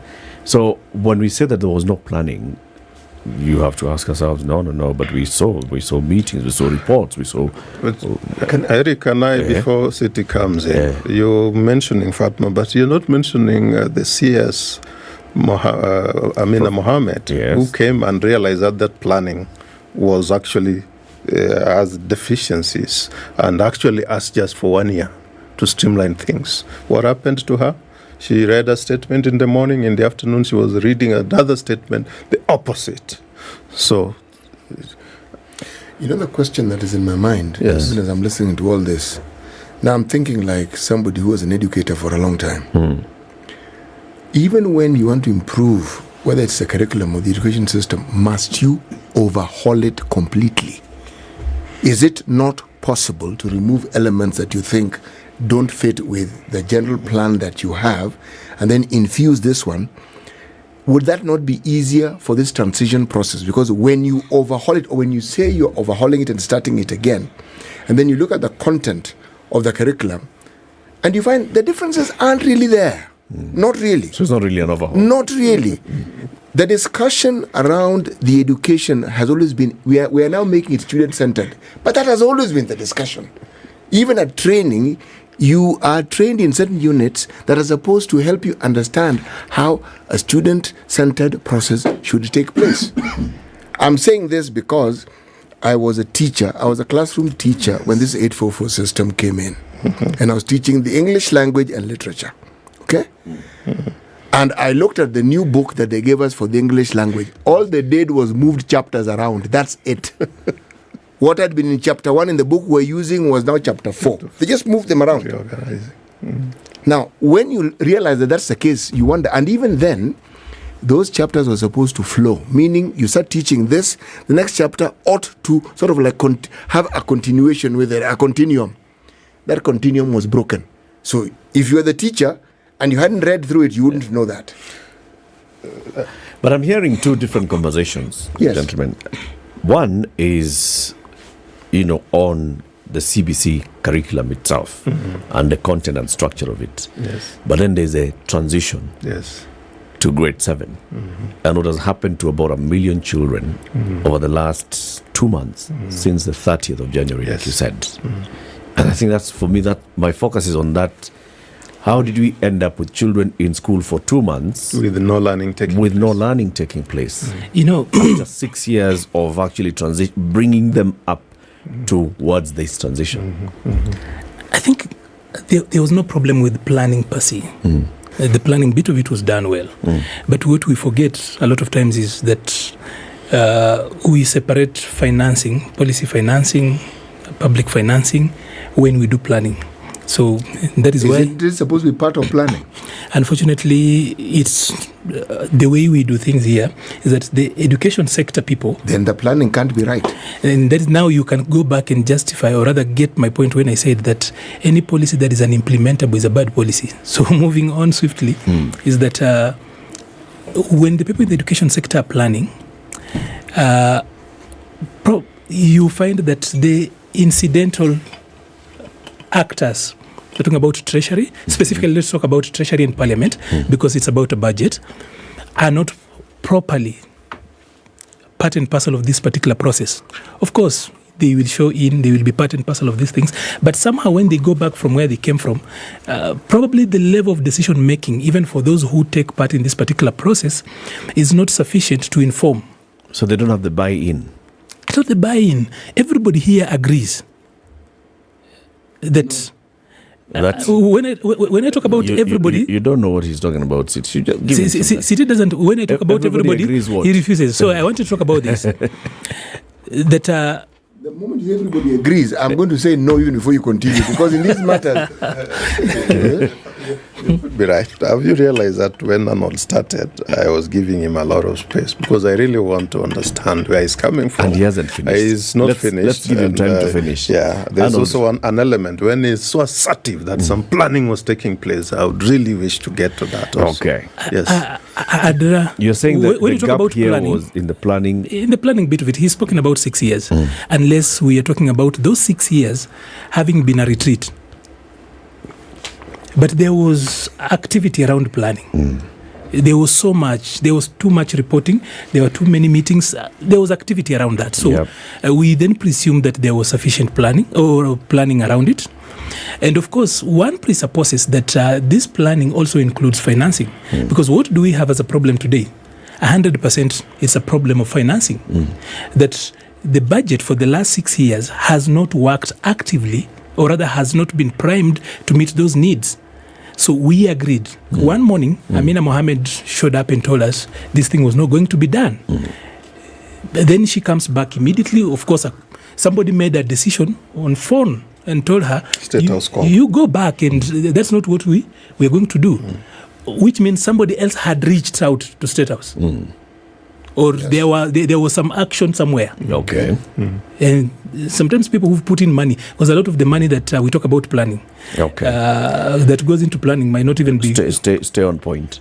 So might not be government money. So some people who had put in money over the time as people went for retreats, did the planning, the conferences and everything else, the quote unquote what he calls the curriculum review. He says that it's just mixing around those things. They didn't want their money going to waste, for example. This is again out there for anybody to come around that. So the problem here is financing. So what is the financing problem? Financing problem is, you're talking about 30,000. You've got about 30,000 schools, roughly. Yeah, primary schools, yes. Primary schools. Yes. So if you are hiring 30,000 teachers, so you guys did... So one teacher per school. So one teacher per school. How's that going to and we're assuming that JSS, so that is the head teacher of that particular JSS. Of course, I know that, so there's the management bit around that. So two, the primary schools did not have resources, for example, to bid. I think we decided midway, just recently, that these were supposed to be in primary school. And it was a discussion that was made, declared, with almost a roadside declaration, that it will be domiciled in primary schools. So again, did the people within the primary school infrastructure have the money to prepare for these guys? Not in time. Okay. So this is a financing problem. You can go back and say, of course, the planning was bad. There wasn't so much. But then I will ask a question now that so financing problem is because of budget, right? No, it's not entirely budget, because what is a budget? A budget is simply what we expect to get and how we plan to spend it. Exactly. So does it feature in the budget even as an intention? And that's what I'm saying. It was because it was not put in the budget that, 6 years minus, and counting, we are going to have children doing JSS. These children are going to need X number of extras. Yes. So let's start putting money into them so that we can have the infrastructure in place. Let's start putting money into the budget so that eventually we'll have infrastructure ready, teachers ready, and all those things. So planning, but it was not being supported by budget planning. Education is a major economic pillar. Yes. In our BPS and the way we've structured our government. Okay. So, of course, there is still going to be an argument that education still takes the biggest budget when you look at the BPS. That argument is going to be there if people are going to talk about absolute numbers.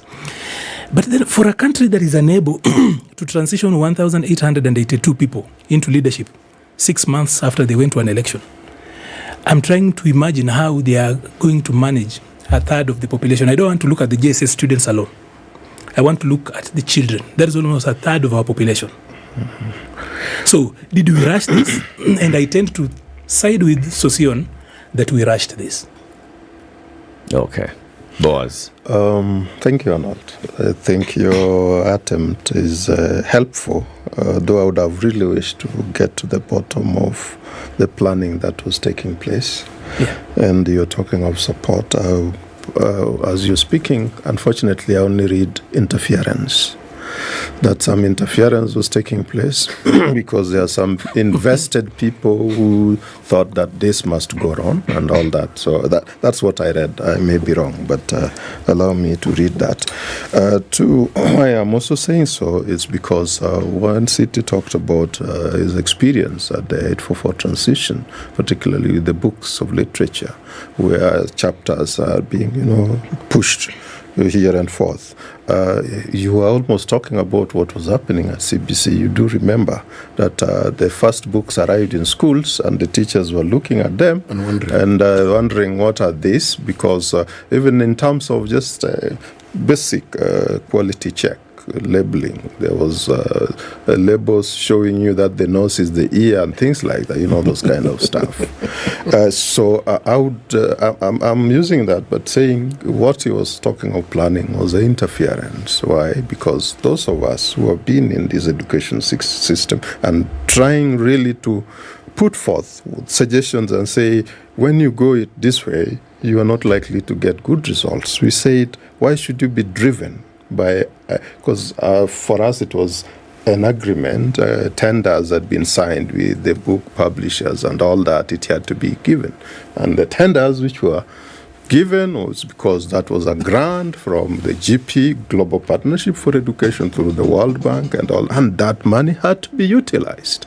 So maybe that's what Amina also then did not realize, that when you say this, there are people who have invested. It's policypreneurship. Yeah, those who would find that you are really interfering, but that you are obstructing, but they are the ones interfering too. The book publishers themselves, because these are real tenderpreneurs. You just imagine how you'd be able to stop them, and yet they have invested and even distributed. You cannot recall the per diems paid to those who were in the trainings and all that. Those ones are safe. You can still quantify. What am I saying is... Let's do the news first, Boaz, and then we continue the conversation. And you still haven't answered my question, whether now you would like us to scrub the ISS or not. I think it's getting this. 9 a.m. Good morning. Spice up your life.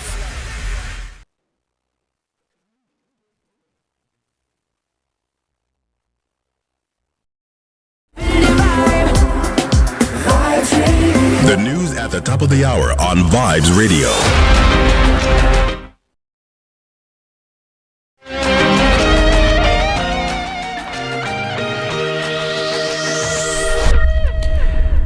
Good morning, this is Newswire. I'm Dennis Aseto. Government salaries for civil servants in Kenya have been delayed this month due to an operational liquidity crunch, says David Ndii, chair of the President's Council of Economic Affairs. Ndii explained that the government typically ensures every monthly maturities to raise money to refinance bills and bonds. However, unusually heavy maturities in March, where the government paid 150 billion shillings of maturing bonds and bills, and a couple of market movements caused by the U.S. Treasury raising its rates and Central Bank of Kenya raising the CBR by 7.5 basis points last week, have created a situation where the market is adjusting. And the delay in disbursing funds from the national government to the county governments has meant the counties continue to struggle to find funds to ensure that various activities continue. Mombasa Governor Abdul Somad Sharif Nasir says that he has been forced to use the various taxes collected to bridge the gap. He noted that for 4 months now, the national government has not disbursed any allocation to the county governments.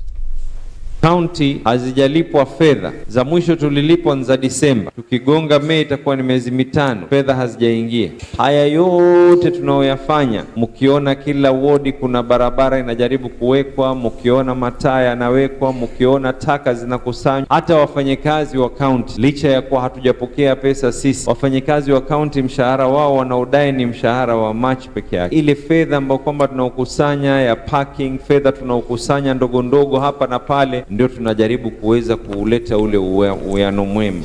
His statement has been supported by Jomvu Member of Parliament Badi Twalib.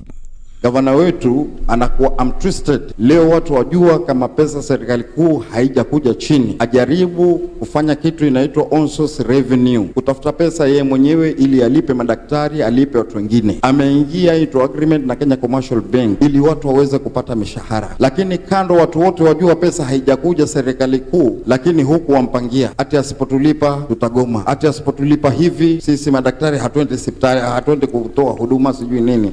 And the political party parties will wait much longer before benefiting from the last tranche of this financial year's state funding. Registrar of Political Parties Agnes Neritos asked the country's 48 political parties to hold their horses until the courts deliver a verdict in May. According to the Office of the Registrar of Political Parties got 737.5 million shillings for the 2022-2023 financial year. And Speaker of the National Assembly Moses Wetangula has cleared the way for Cabinet Secretaries to appear before the House plenary to respond to questions as well as provide reports sought by members. Wetangula clarified that Principal Secretaries and Chief Administrative Secretaries will not be allowed under the amended standing orders to appear before the House to answer questions raised by members.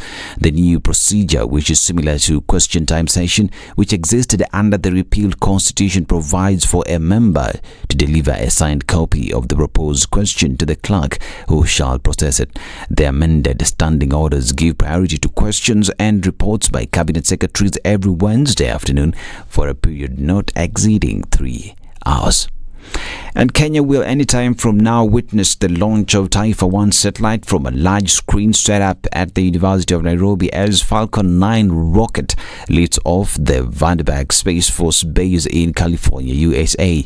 The rocket is scheduled to transport several satellites, including Taifa 1, into orbit, detach and return to the ground, all in a span of 8.5 minutes, an experience that will be transmitted live from SpaceX Mission Control Center. Space experts, students and enthusiasts will follow the event live from a large screen at the university. In a previous engagement with the media, Defense PS Patrick Mariru said the satellite will provide the latest data and signatures for decision making. The data are especially important in dealing with climate change. And President William Ruto is expected to preside over the release of the report on evaluation of the performance of ministries, state corporations and tertiary institutions for the financial year 2021-2022. Performance contracting is the flagship performance management tool that the government has adopted in the management of the public service. The Executive Order number 1 dated 6th of January 2023 by the President domiciled the performance contracting faction in the office of the Prime Cabinet Secretary. This is Newswire. I'm Dennis Asada. Good morning.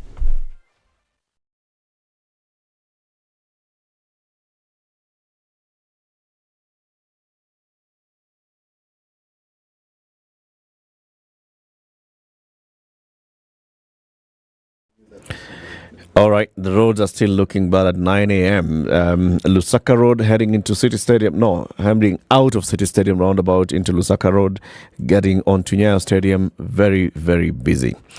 Jogoo Road is still busy, into Landis Road, into Haile Selassie Avenue. Very busy. Muranga Road into Globe Cinema roundabout. Very busy. Thika Road into Kiambu Road Junction and Kiambu Road as well into that junction. All the way into Wangari Maathai Road, very busy.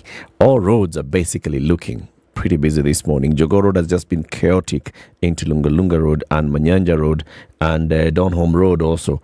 Very, very busy this morning. They've all just been looking not so good at all. And it's also the same thing happening with Kangunda Road as you come towards Outer Ring. Outer Ring as you join into... this is Juja Road getting into town, or both sides actually, into town and out of town. It's a very busy morning. Just be cautious on the road. Be patient.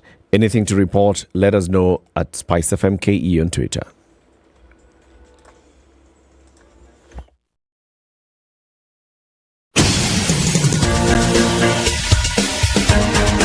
This is The Situation Room, the home of hard-hitting political commentary and penetrating insights about the state of the nation. This is a talk radio experience like no other. The Situation Room, a place for hard truths, debates, and elevated conversations. The Situation Room, witty, political, engaging, deep, controversial. In the room, we have C.T. Muga, researcher, academic, seasoned political observer, a fountain of wisdom in these politically uncertain times. Ndu Oko, Nigerian by birth, Kenyan by choice, communications expert, Pan-Africanist, a truth seeker and believer in people power, and Eric Latif, agent provocateur, the man in the chair, seasoned journalist, news hound, a man who believes in punching up, not down.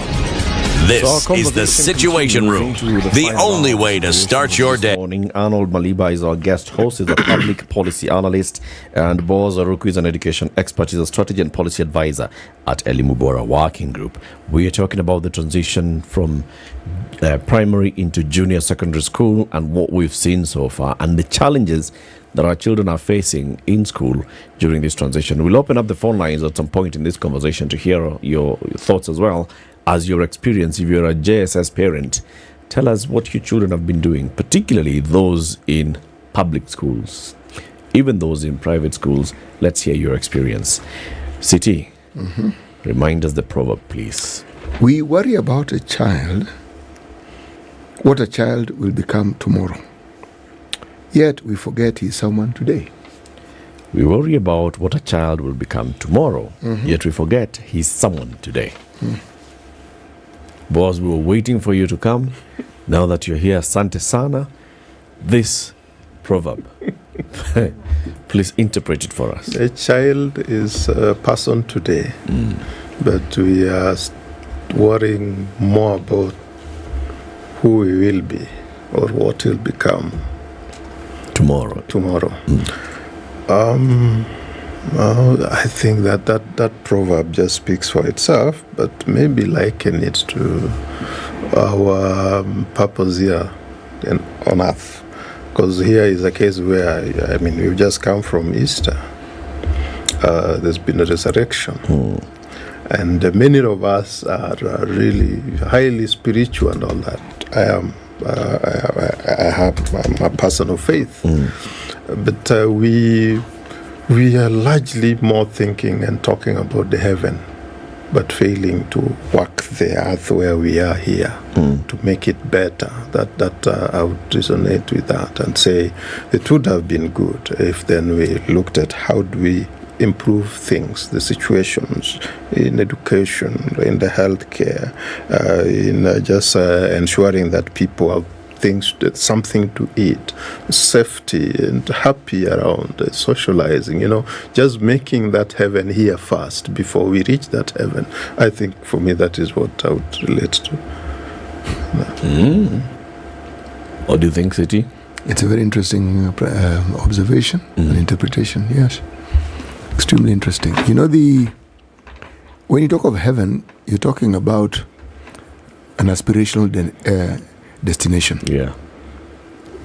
And something that you can always anticipate and hope for and work towards. Okay, now, when you talk of education, it's similar because it's supposed to take you somewhere. Education isn't just there. Yes, there's a level where you can argue it's education for education's sake, but even that education for education's sake is for a purpose. So that the individual who's being educated becomes something, not just someone, something. They're already someone. Yes. That they acquire something they didn't have. Now, when you have the sort of transitions that we experience within the education sector, Arnold mentions correctly, the biggest budget item we have in this country is that sector. Okay? Which means there's a lot of money in it, simply put. Now, if you look at the focus that Kenyans as a people have for making profit, okay, without necessarily giving value for that profit, the education sector automatically becomes a target. So when we have this back and forth discussion, whether it is CBC, whether it's 844, how it's being implemented, the plans that were there, how they are scuttled and how other things come in, you cannot avoid asking the role that money and the profit element plays in everything. Because we have the Kenyan Institute of Curriculum Development. I keep saying, you cannot find a group of more dedicated people, more people who are more informed, people who know exactly what ought to be done than that group of people. They really know what to do. And yet it looks like what they know ought to be done is ignored.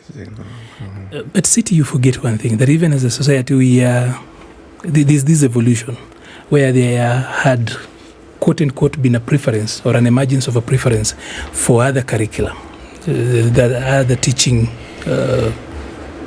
systems. And everybody that can or is worth, whether it is salt in taste or gold in weight, was busy trying to, rather showing off.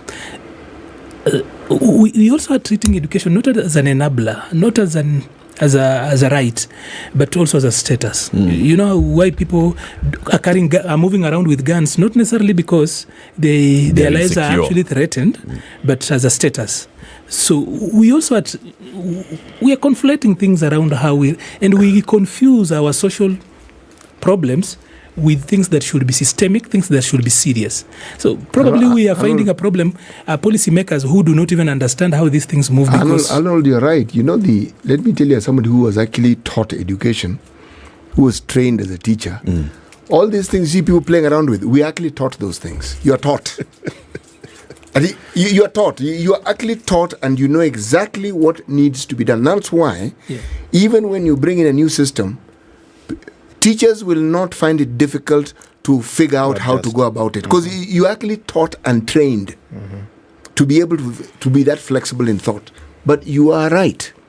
You see, the question that I am leading to and what I want to ask is, the players, these so-called global partners who influence our education system, it is clear that it isn't for our benefit. It is clear, because if you have something which works and then someone insists that you must change it, why are they insisting that we must change something which actually works and is benefiting us? What is this that was working? The education system. The one before the 844, it was working. And 844? 844 was forced to work. Actually, as a product, probably I'll defend. Let's now get to where these guys were when they were trying to plan around this. That I have gone across Africa and also been lucky to actually work elsewhere in the world, and I can tell you that some of the most robust exports that we have, because that's what we have as a country, these 844 people you're saying that they were forced to work, they have jailed into the world economy and they are doing exploits. Just say Kenyans are brilliant. I don't know whether it's because of the food they eat and everything. But the not association. the system. It's not necessarily the system. No. But it's somehow they manage to go through. Let me give you, I think what is happening for me, what has been elusive here is the philosophy that we have for education. I think that could be what you're leading also to. Why? Because when we nail it down and do key parameters, say education as a public good, is one that everyone is entitled to. Interestingly enough, the Constitution we have has already nailed that now. The Basic Education Act has already nailed that. All these instruments we've signed have nailed that. But our practice is at variance. If we say we refocus there and say that we will be able to ensure that education is delivered as a public good, free of charge to the parent or guardians or anyone, so that anybody from everywhere, a child born within this locality or any that is found within this region who appears to be less than 8 years, because those are supposed to be assumed citizens, then we say those ones are supposed to be provided with quality public education, provided at the public expense, financed by the public. And if that becomes then the bottom line, and then we start saying, as we are training and educating our people, I think you are talking about education for education's sake. That is also swallowed in there. Just being educated enables you to be a different person from one who is not educated, very robust, lots of exposure, the stimulated mind, the ideas that you interact with. And such a person would find his or her way around, would not be like any other person. So in other words, when we make education system, public education system, to work for everyone, and particularly for those communities that have been isolated or marginalized and all that, in that case, then we'll be able now to start looking at, okay, so what is not working? If this person was evolving and being developed, it appears that when they land in a course to do engineering, those who are teaching them at that level find that they did not grasp some of this. Then that is a feedback that is taken back and that is improved. And that is why in education system, the 5-year review cycle is always there. In fact, if you go beyond 10, you know that you are eating stale food, for example. So I would suggest that in as much as there have been interference, there have been people who have been pushing for other agenda items and interest and all that. But we take the moment to recast our education system in a way that we know that what we want to do with the education system is also to radically transform even the psyche and the understanding and the socialization of Kenyans. Because through the education system is where you'd find the disciplined, well-learned, educated people who would not just be overlapping on the road. We would not be talking of Nairobi and all that. We are known for matatu culture and all that, because that is somebody who has appreciated the books and the learning they've gone through. They'll realize that you need to respect yourself first, and then the next one, and then the next one. So that kind of an education process would help transform and deal with a lot of the problems here. That person would not be finding the white-collar thieves who are sitting or locking themselves up and saying, now there's another tender coming here. Can we put 50% for ourselves and the others? Because this is somebody who knows that all that money, I'm taking them nowhere. My friend, you're not taking them to heaven. Heaven doesn't require any money and all that. You only require those resources to improve the situation around this place for the young ones who are coming here today and the ones who are coming tomorrow and thereafter. So for me, let us get the opportunity. Maybe it is the education moment. I know within the constitution reform process, people used to say it is the constitutional moment. I think it is the education moment for me.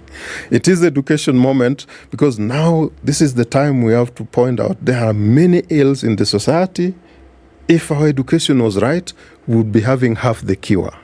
We can now start by reimagining and rethinking and saying, okay, those who wanted to have this CBC for legacy, CBC for tender and profit, CBC, all those things, all those interests, yes, those people will still be there. But as Kenyans, what exactly do we want? And as we say that, then I'll come to your question on our JSS in grade 7. They are there. When you come to the realization that the education system needs to help this community to heal, to grow and all that, the grade 7 students, we are giving them a broad deal.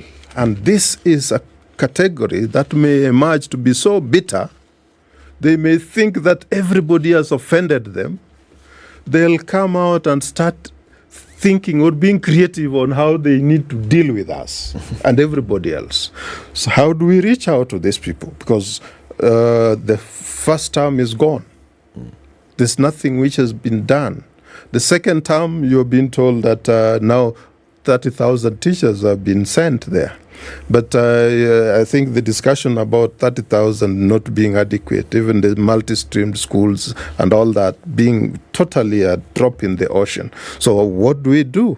The ministry and the TSC have even tried to identify some teachers from the primary school who can join and teach. But then those are only 7,100 or something like that, I think, from the statistics that they themselves released. So even if you add, that is 37. It can still not even reach 2 teachers. But so for me, I think we need to be, as a Kenyan, we need to just say, let us declare education as an emergency. When you do so, and then we say all the resources we have should be directed towards making it work. And making it work doesn't mean you have to stop lots of it. I think because right now there are so many things which are not working. How do we fix that those things work? But if we make education, we declare it an emergency, even for the next 10 years. I would even talk of for the next 20 years and all that, where education becomes a priority. Anybody thinking about the development in Kenya, even in parliament, when parliamentarians are talking, they are only talking Number one about is education. Everywhere that people are talking, it is education, because within that process, after the 10 years, after the 20 years, we would be able to see a little bit of the change that would require. That only requires us to discuss it outside of the gamut of politics. Because when you look at now, if you are to direct it and say, let politics dictate how we are going to mend fences, I think we'll be continuing to do injustice to the grade 7 students. We will not be helping them to evolve as confident and people who really love their country and feel the country has invested in them. They'll only be seeing, some of them now think they're the guinea pigs that have been used there for experiments, and nobody really cares about them. We need even to be looking at, where are these others who have just disappeared? Where are they? They did not. Did you see many of the embassies getting visa applications and some of them going out? No, they are here. So we need also to look for them and bring them back. And maybe something also which we require to say, as the leadership within the ministry is juggling with this, it is also helpful to be honest and just to say, on this we have goofed. And because we've goofed, how can we repair How can we rectify? Yes, because, admitting a mistake is part of correcting that which has been made. So for me, I would take that kind of a route. So ministry says, something is not going right here. We have made a mistake. Let's pause. Let's have a conversation. Let's have a conversation, but not, you don't pause as if, because, it's not like close schools. No, you don't close schools because you have to rectify and ensure that some learning is taking place. But you must create really a process that is really going to enrich that education in a way that would transform as we move forward. What's lost in this discussion often? Yes. Is the outcome. Because when you have a certain education system, whatever you want to call it, what you actually create is an environment in which learning takes place. There's the cognitive aspect of it. Now, this is where the problem comes in. In introducing this environment, you are infusing into the minds of these learners something that's going to affect them for the rest of their lives. You may not know this, but this is exactly what you are doing. Yes. Now, if somebody starts off a system or somewhere in between it is disrupted, and you have something which doesn't make sense, you really are causing more harm than you realize. Yes. You then introduce now a different concept called cognitive dissonance.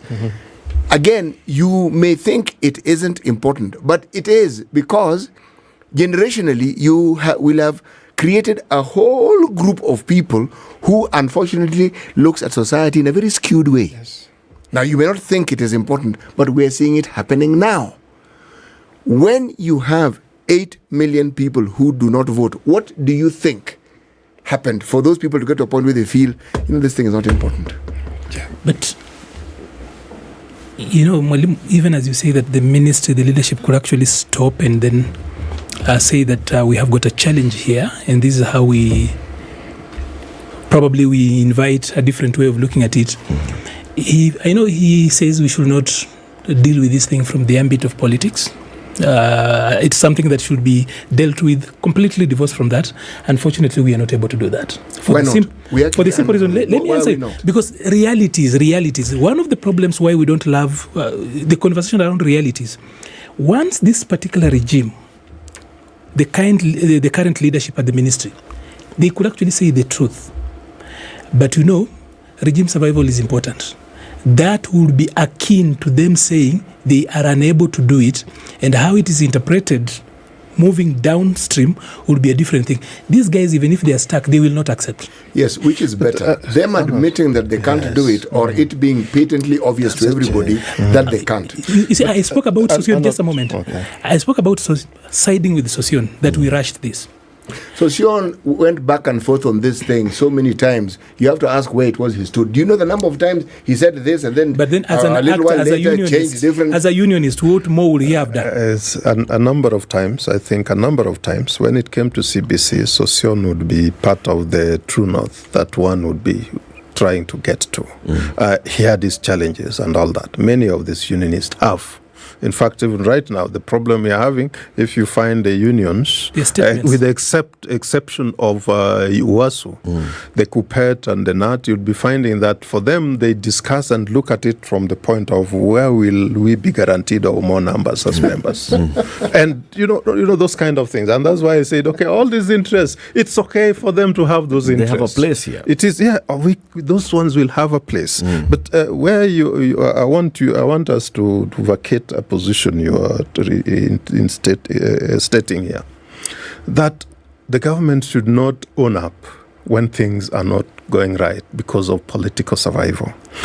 That is why I think we need to vacate that, because it's really off-putting and offensive to the Kenyans, and particularly when we continue to see a lie after lie after lie. You know, just the other day, when civil servants are already talking of we don't have salaries and all that, but then the leader of majority says we have been paid. You know, this is not true, but so we should not be driving our processes on the basis of lies. But he said our reality is why I'm saying that we have politicians. So reality and the decision maker is lying. The decision maker is a politician. You see, at the end of the day, at the end of the day, this is that particular bit where we who actually grace the commentariat really sometimes run away from. That statecraft is much more. I know it is sad that we are subjecting a whole generation. That's 1 million kids whom we are testing. No, it's more than 1 million. Let's talk about the JSS. Just JSS. Yes, the JSS. So 1.25 million kids are actually being tossed around here. But the one constant you will not run away from is the place of politics in this. So I was actually just contributing to a point and saying that however noble that is, recently somebody tried to say the truth. See how things have actually fallen down. When the president showed up and told guys, the things I said I will do in 100 days are not possible. You give me like 1 year, I will be able to work around that. It's true, honest, straightforward. No, it was not true, honest, straightforward as you're putting it. But there was an element of truth that was brought to bear in that conversation. And there was an element of straightforwardness. Yes. It's still the same thing I was saying. So he was being honest that you cannot get a harvest in under 6 months. Sorry guys, for me, let me tell you one thing. Yeah. Because when you say, if I sold hot air to you, and then now I'm telling you it was actually indeed hot air, then you're saying now I'm honest. At what point do I become honest? If I say, and that's why when I'm talking of education, let us first divorce the politics from it. Because the moment we get in there, it is a murky stuff. You would not be able to deal with the situation, the issues that we are talking about. Can we deal with this? And by the way, if we have a leadership that would focus there and even own up and tell Kenyans, guys, when you want to do that, that one can be done out there. But here, Kenyans of goodwill, you'll get a lot of support. But you see, that's and many Kenyans how would do you listen. bring that? If you look at it, look at what the president did. President appointed some 40-odd people and called it the Presidential Working Party. Presidential Working Party on Education. Who are okay? Who are all players in the education sector at various stages and various levels. Okay? Those are you people in the education sector, coming to the country, asking us our opinion. Okay? Can we say that is divorced from politics? But can we say that the person who's appearing before the Presidential Working Party is not a politician, is the parent, is a student, is a teacher who's presenting their memoranda? Can we say that the people who are receiving these memoranda are not politicians? They are experts in the education sector or players in the education sector, whether from academia or from schools or from unions. Unions were not involved for specific reasons. All these people who are in this, can we say that it has then been divorced from politics? But at the end of it, the decision has to be made by politician. But you're saying there's something here, because if I want really good ideas and I really am serious about having a solution to a problem, I would not put my friends Eric, City and all to give me that, because that I can discuss with them elsewhere. I would open it up and allow the real stakeholders in the sector Not necessarily because they are supporting me, but even those who are vehemently opposed to my style of doing things, those people will be able to tell you, how do we do this? That multi-sector, okay, for lack of a better word, multi-sectoral, multi-stakeholder and all that. I would think that with that kind of a thing, and we have a commitment that when we see a good thing placed on the table being discussed, and consensus is that this would be good for the country, nobody brings in the baggage of, okay, it will be profitable. To which sector? Can I ask the question? Yes, please. How involved was the classroom teacher in all this? That's why I'm putting them in a big picture and saying various stakeholders. So we're talking about CBC, yes, classroom teacher. How involved were they? I think through the last 6 years that people have been meeting, doing drafts, having conversations, public participation and everything else, I think teachers were part and parcel of this process. Yes, they were. The teachers, like other public officers and all that, yes, some of them have been, but also you talk of maybe the unions having represented them and all that, but we are saying there's a way in which, even if, because a process is as good as the drivers of that process. Now that is politics. See, I asked the question, how involved? I didn't say they're not involved. I asked, how involved were they? You cannot expect a quantitative answer out of a qualitative question. Not entirely true. Because let's get here. You see what Mwalimu is saying here? Mwalimu is talking about, and you see that is now being oxymoronic. Mwalimu talks about politics being divorced from this particular process. But what he's actually raising here is actually an intra-sector politics now. That also is politics on its own. Yeah, he's being political. So and that's why I said that we are not going to solve this problem outside of our political realities. Maybe I should have been more succinct and said, because you see the politics that we have now is the politics of you are with us or against us. You are for this or against that. That is a politics which, or you are that side or these people have been. That is the kind of politics I'm saying. Because everything, by the way, politics is life. Yeah. Everything, the life, even the way I put on whatever, how I talk and interact, even the way I sneer at people, that's highly political. So what I'm saying, I just wanted just to remove the element that we've had in the past, where people take positions on a critical issue on the basis of partisan interest and all that. That's what I was saying. But in terms of, because the collation of ideas from all these guys, and ensuring that the stakeholders I'm referring to are the ones at the center, and they'll be able to dissect a good idea and say, for this one, bank. The second one, bank. The third one, bank. What is the plan of implementation? 1, 2, 3. What is required? 1, 2, 3. And nobody blocks that. We would be heading somewhere. Okay. In a country that loves filibustering like ours. So let's take a break. We can't stay. Let's take a break. Arnold Maliba and Boaz Waruku are our guests this morning. We're talking about our education system. Time for that break, 25 minutes to 10. My Second Family on Showmax is about the Gatehi and Lagat families. Lagat is a very rich person. He is a very good friend of the Gatehis. He dies, and then what happens? Some issues emerge. Some dirty secrets that he had managed to keep so well hidden start coming out. And in a bid to protect his legacy, or to tear apart his legacy, whichever you want to pick, now the drama ensues. My Second Family is showing on Showmax. It's premiered last week. If you want to watch it, just go to showmax.com, or if you have the app, check it out. Showmax is a way to go. 24 minutes to 10, time for that traffic and weather update.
Let me tell you what's happening across the country in terms of weather. All right, so it's heating up in Nairobi, partly sunny. It's now 18 degrees. Mombasa is mostly sunny. It's already 29 degrees, the same as Malindi. Kisumu 24 degrees. Nakuru is 21. Nyeri is 19. Kakamega is sunny at 20. And Eldoret is sunny at 25. What's happening in Dar es Salaam? It's a sunny day at 28. Johannesburg is a sunny morning at 13. It's cold one, that one. Hey. Kampala is sunny at 24. Lagos is sunny at 27. Kinshasa, mostly cloudy at 24. London, partly sunny morning at 7. New York, sunny and... No, not sunny. New York is clear skies tonight at 12. And Paris, cloudy morning at 8.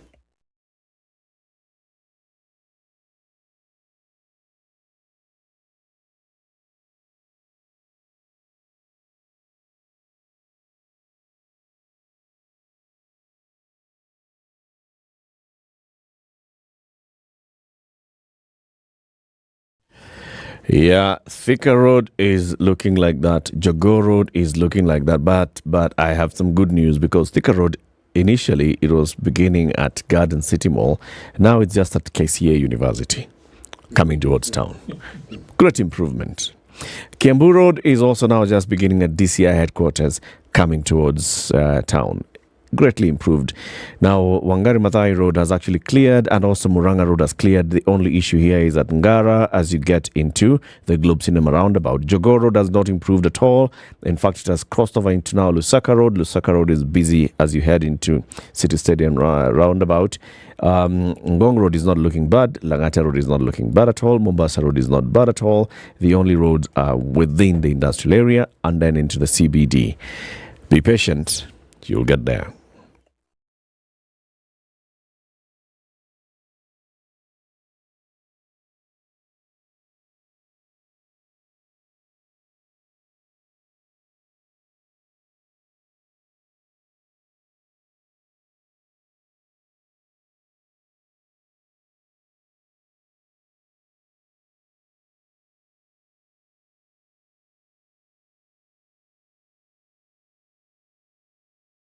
Mature, intelligent talk every morning. Spice up yourself.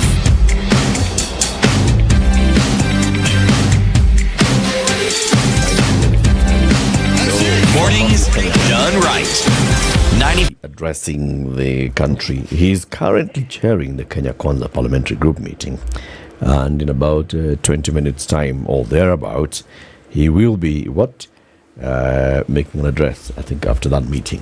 So the conversation continues with Boaz and Arnold on the education sector and what needs to happen. So you've come up with a good prescription. You say, first of all, can the ministry just say, all right, so this thing is the way it's going. Yes. Clearly we have a problem. Can we talk about it? What would they do? What should they do? Not just the ministry, but also our members of parliament and those in the national executive. What should they do to immediately correct the situation? So there's a long-term measure, but we need interventions for JSS. We need interventions for the grade 6s who are looking at JSS and wondering, my God, what's going to happen? Thank you. And as you are topping that, you remember there are also some grade 7 who decided let's register for KCP and all that, because we say we don't want to be here. Yeah. So in other words, it is agreed and accepted that there is a crisis. In CBC, and particularly the transition to JSS. And when we say so, and if the ministry becomes honest and allows for that robust discussion, and then we start looking how do we fix it, because it would be fixed by different actors. The multi-stakeholders that I'm talking about, some of them are not necessarily in Parliament, but Parliament also has got a responsibility to legislate and ensure that the legislation they are to make, because I did suggest that we call it's an emergency, it's a crisis that we need to deal with. So they should be legislating in a manner to deal with such a crisis. When they do so, because it is the same parliamentarians would be able to do financial planning, that's the budgeting and all that. Of course, you'll be told about public participation and all that, but I told you any process is as good as the drivers of it. Yeah. So if the people then, if these parliamentarians listen and agree that they would be legislating and they would be looking at the budget process, like now the budget for the next financial year, which is really on top gear, they refocus attention. They should not listen to those who are already saying that education has a lot of money. Because we are saying this one is a priority, and we're saying it is a priority, should be a priority for a longer time than just the election cycles and such things. So in that case, the parliamentarians should do the kind of legislation. They should also, first, I think they'll also require a policy document from the executive, because also that is how they work. So this is also a case where through their committees they should be able to have the ministry and top-level ministry officials giving them a picture or an indication of what they want done. For that top-level ministry officials to get to the parliament, they should also be having that caucus with the multi-stakeholders to be told that in terms of immediate interventions, the mid-term and then the long-term. And the immediate, for me, should be dealing with how do we look, we have the 99 ship. I said this one is just after the Easter. We have 99 ship here. Let's go look for that one ship which is lost. All these children of ours who are out there, that should be a priority, that we get them back to. How do we get resources to finance the recruitment of more teachers, additional teachers and all that, and inducting them, because you would have to do very quick, rapid induction, and not telling you about 30, which would translate to 1.5 for numbers, but significant numbers that would be inducted. 2, 3, that the infrastructure which would be required in those schools, those become very immediate and all that, because we should not be told about the students will be walking to the next or the nearby secondary school or high school and all that. I think those ones are not solutions. So, and 3, I think intertwined within that, we should also be dealing with how the schools are managed and these resources are also managed. Among the things that I think a good system that would ensure an institution or a school, that a primary school is well managed, is where you also allow those parents themselves to see how do we spruce up what existed as a primary school committee is no longer. It is no longer primary school. It is a JSS and primary school intertwined.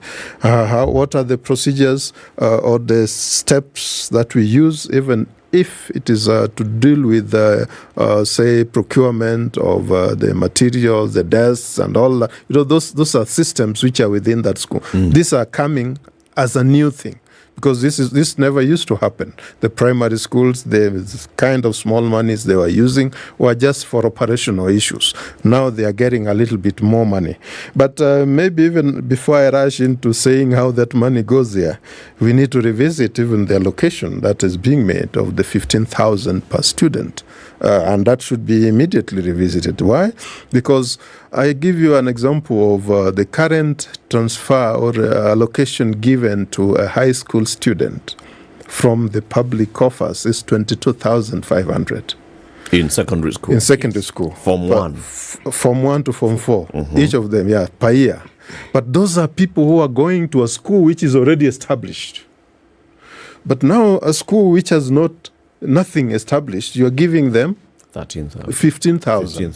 So who say that? In fact, it should be more than the 22,500 to be given there. So in other words, we need to revisit that, because the costing of what was this money meant to do and to help and all that, we need to get to that right now.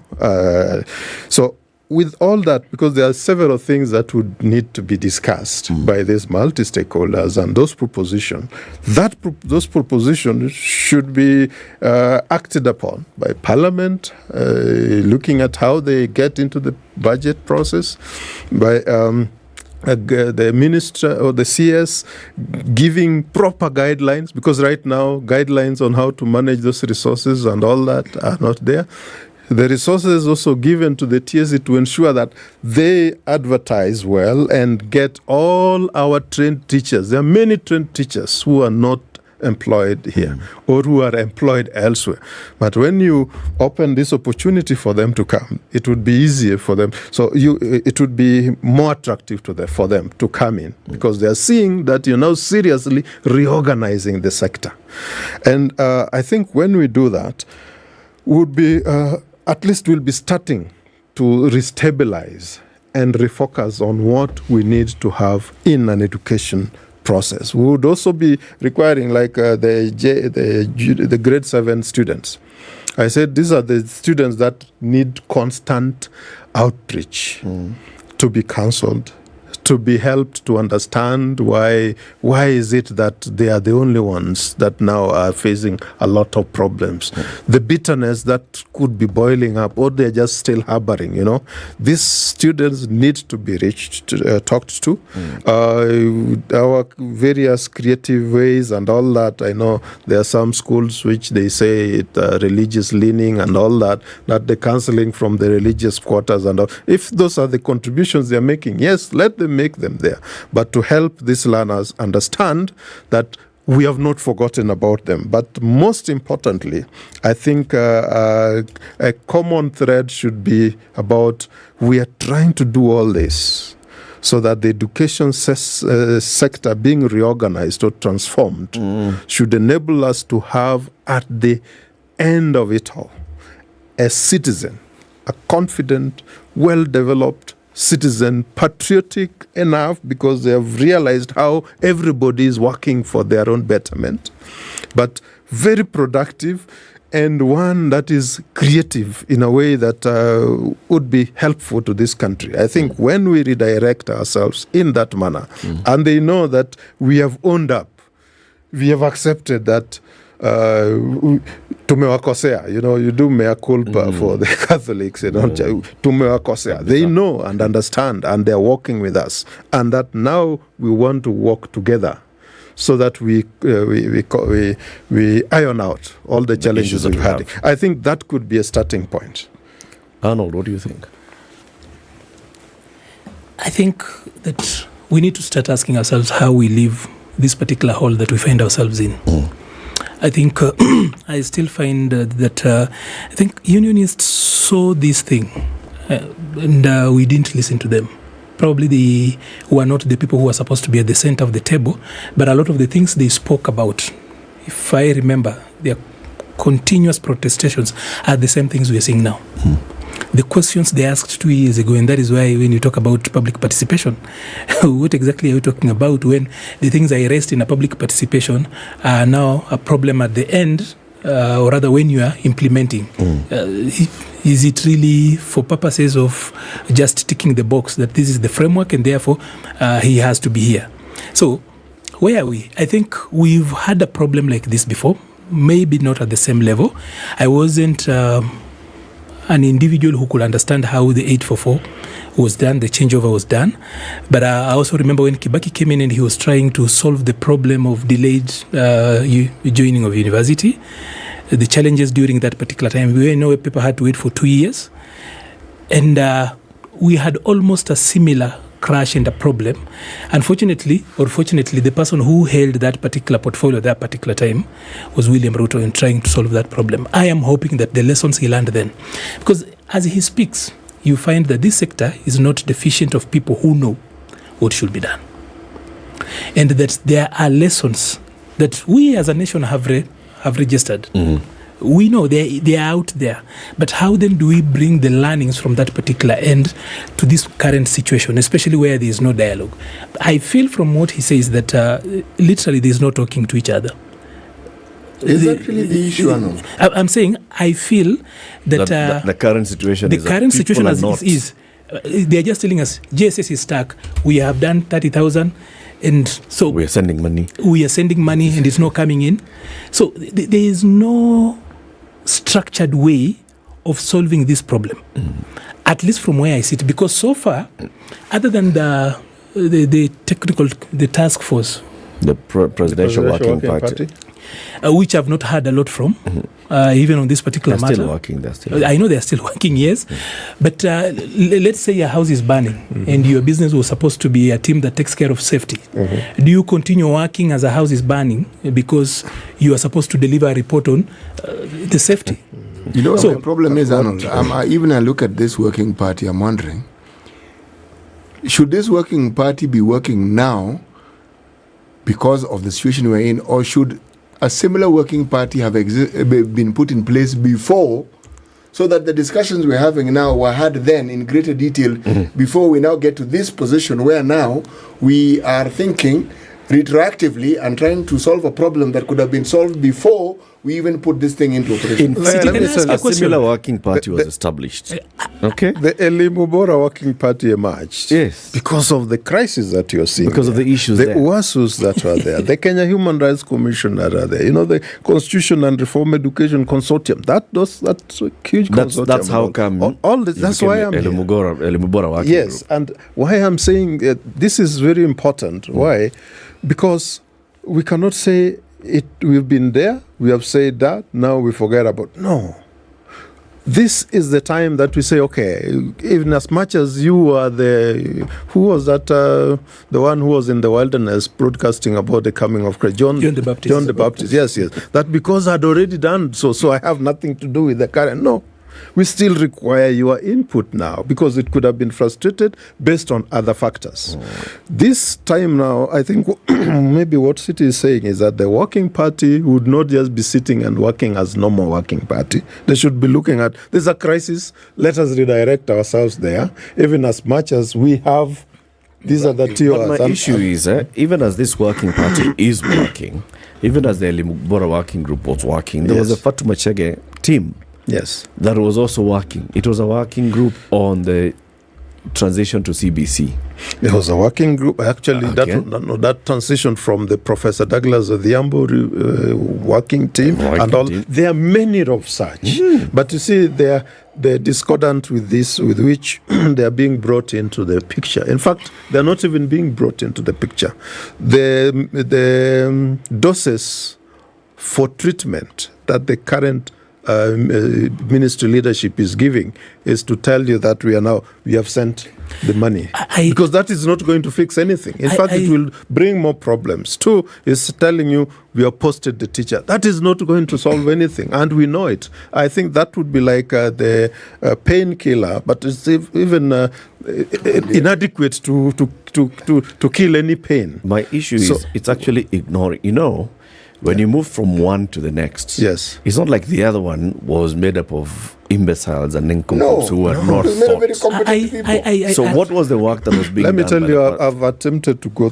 I've revisited those past presidential working parties and the task forces, the commissions, and all that. You'll read those things and you start wondering, how come nobody paid attention to some of the elements in there?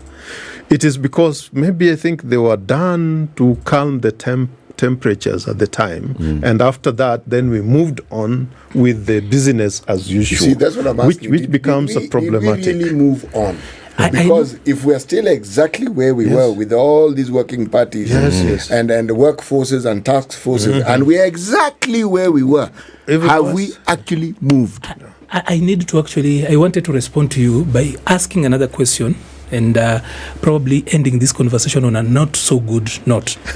Have you realized that every time there is a new county government, any new county government, I will actually... We started a task force to look at the pending bills. Yeah, pending audit pending bills. To audit pending bills. And this is a government... The systems that actually accumulated this are the same. We are using the same Public Finance Management Act, the same Public Procurement and Disposal Act. The frameworks are the same. But a governor comes in and he acts as if he's landing from heaven. And he says that I need to look at everything before I am going to pay. Aren't you seeing that what we are doing here, the current task force, is doing something akin to auditing? It's the same. Exactly the same. It's doing the a similar process. And intentions are the ones that keep on re-emerging here. And I think for as long as we, they say the game of musical chairs, for as long as we'll be playing that, will not fix it. And that's why, for me, I still come to the bottom line, where we are at. Let the public not be deceived that the ministry is fixing it by telling you that we have sent money. In fact, maybe in a few months' time, you'll realize that some schools will not have received even the money that we are talking about because it's not being fixed. So let us own up and come to an agreement. That we want to now deal with it in a decisive manner. There's a waiting system.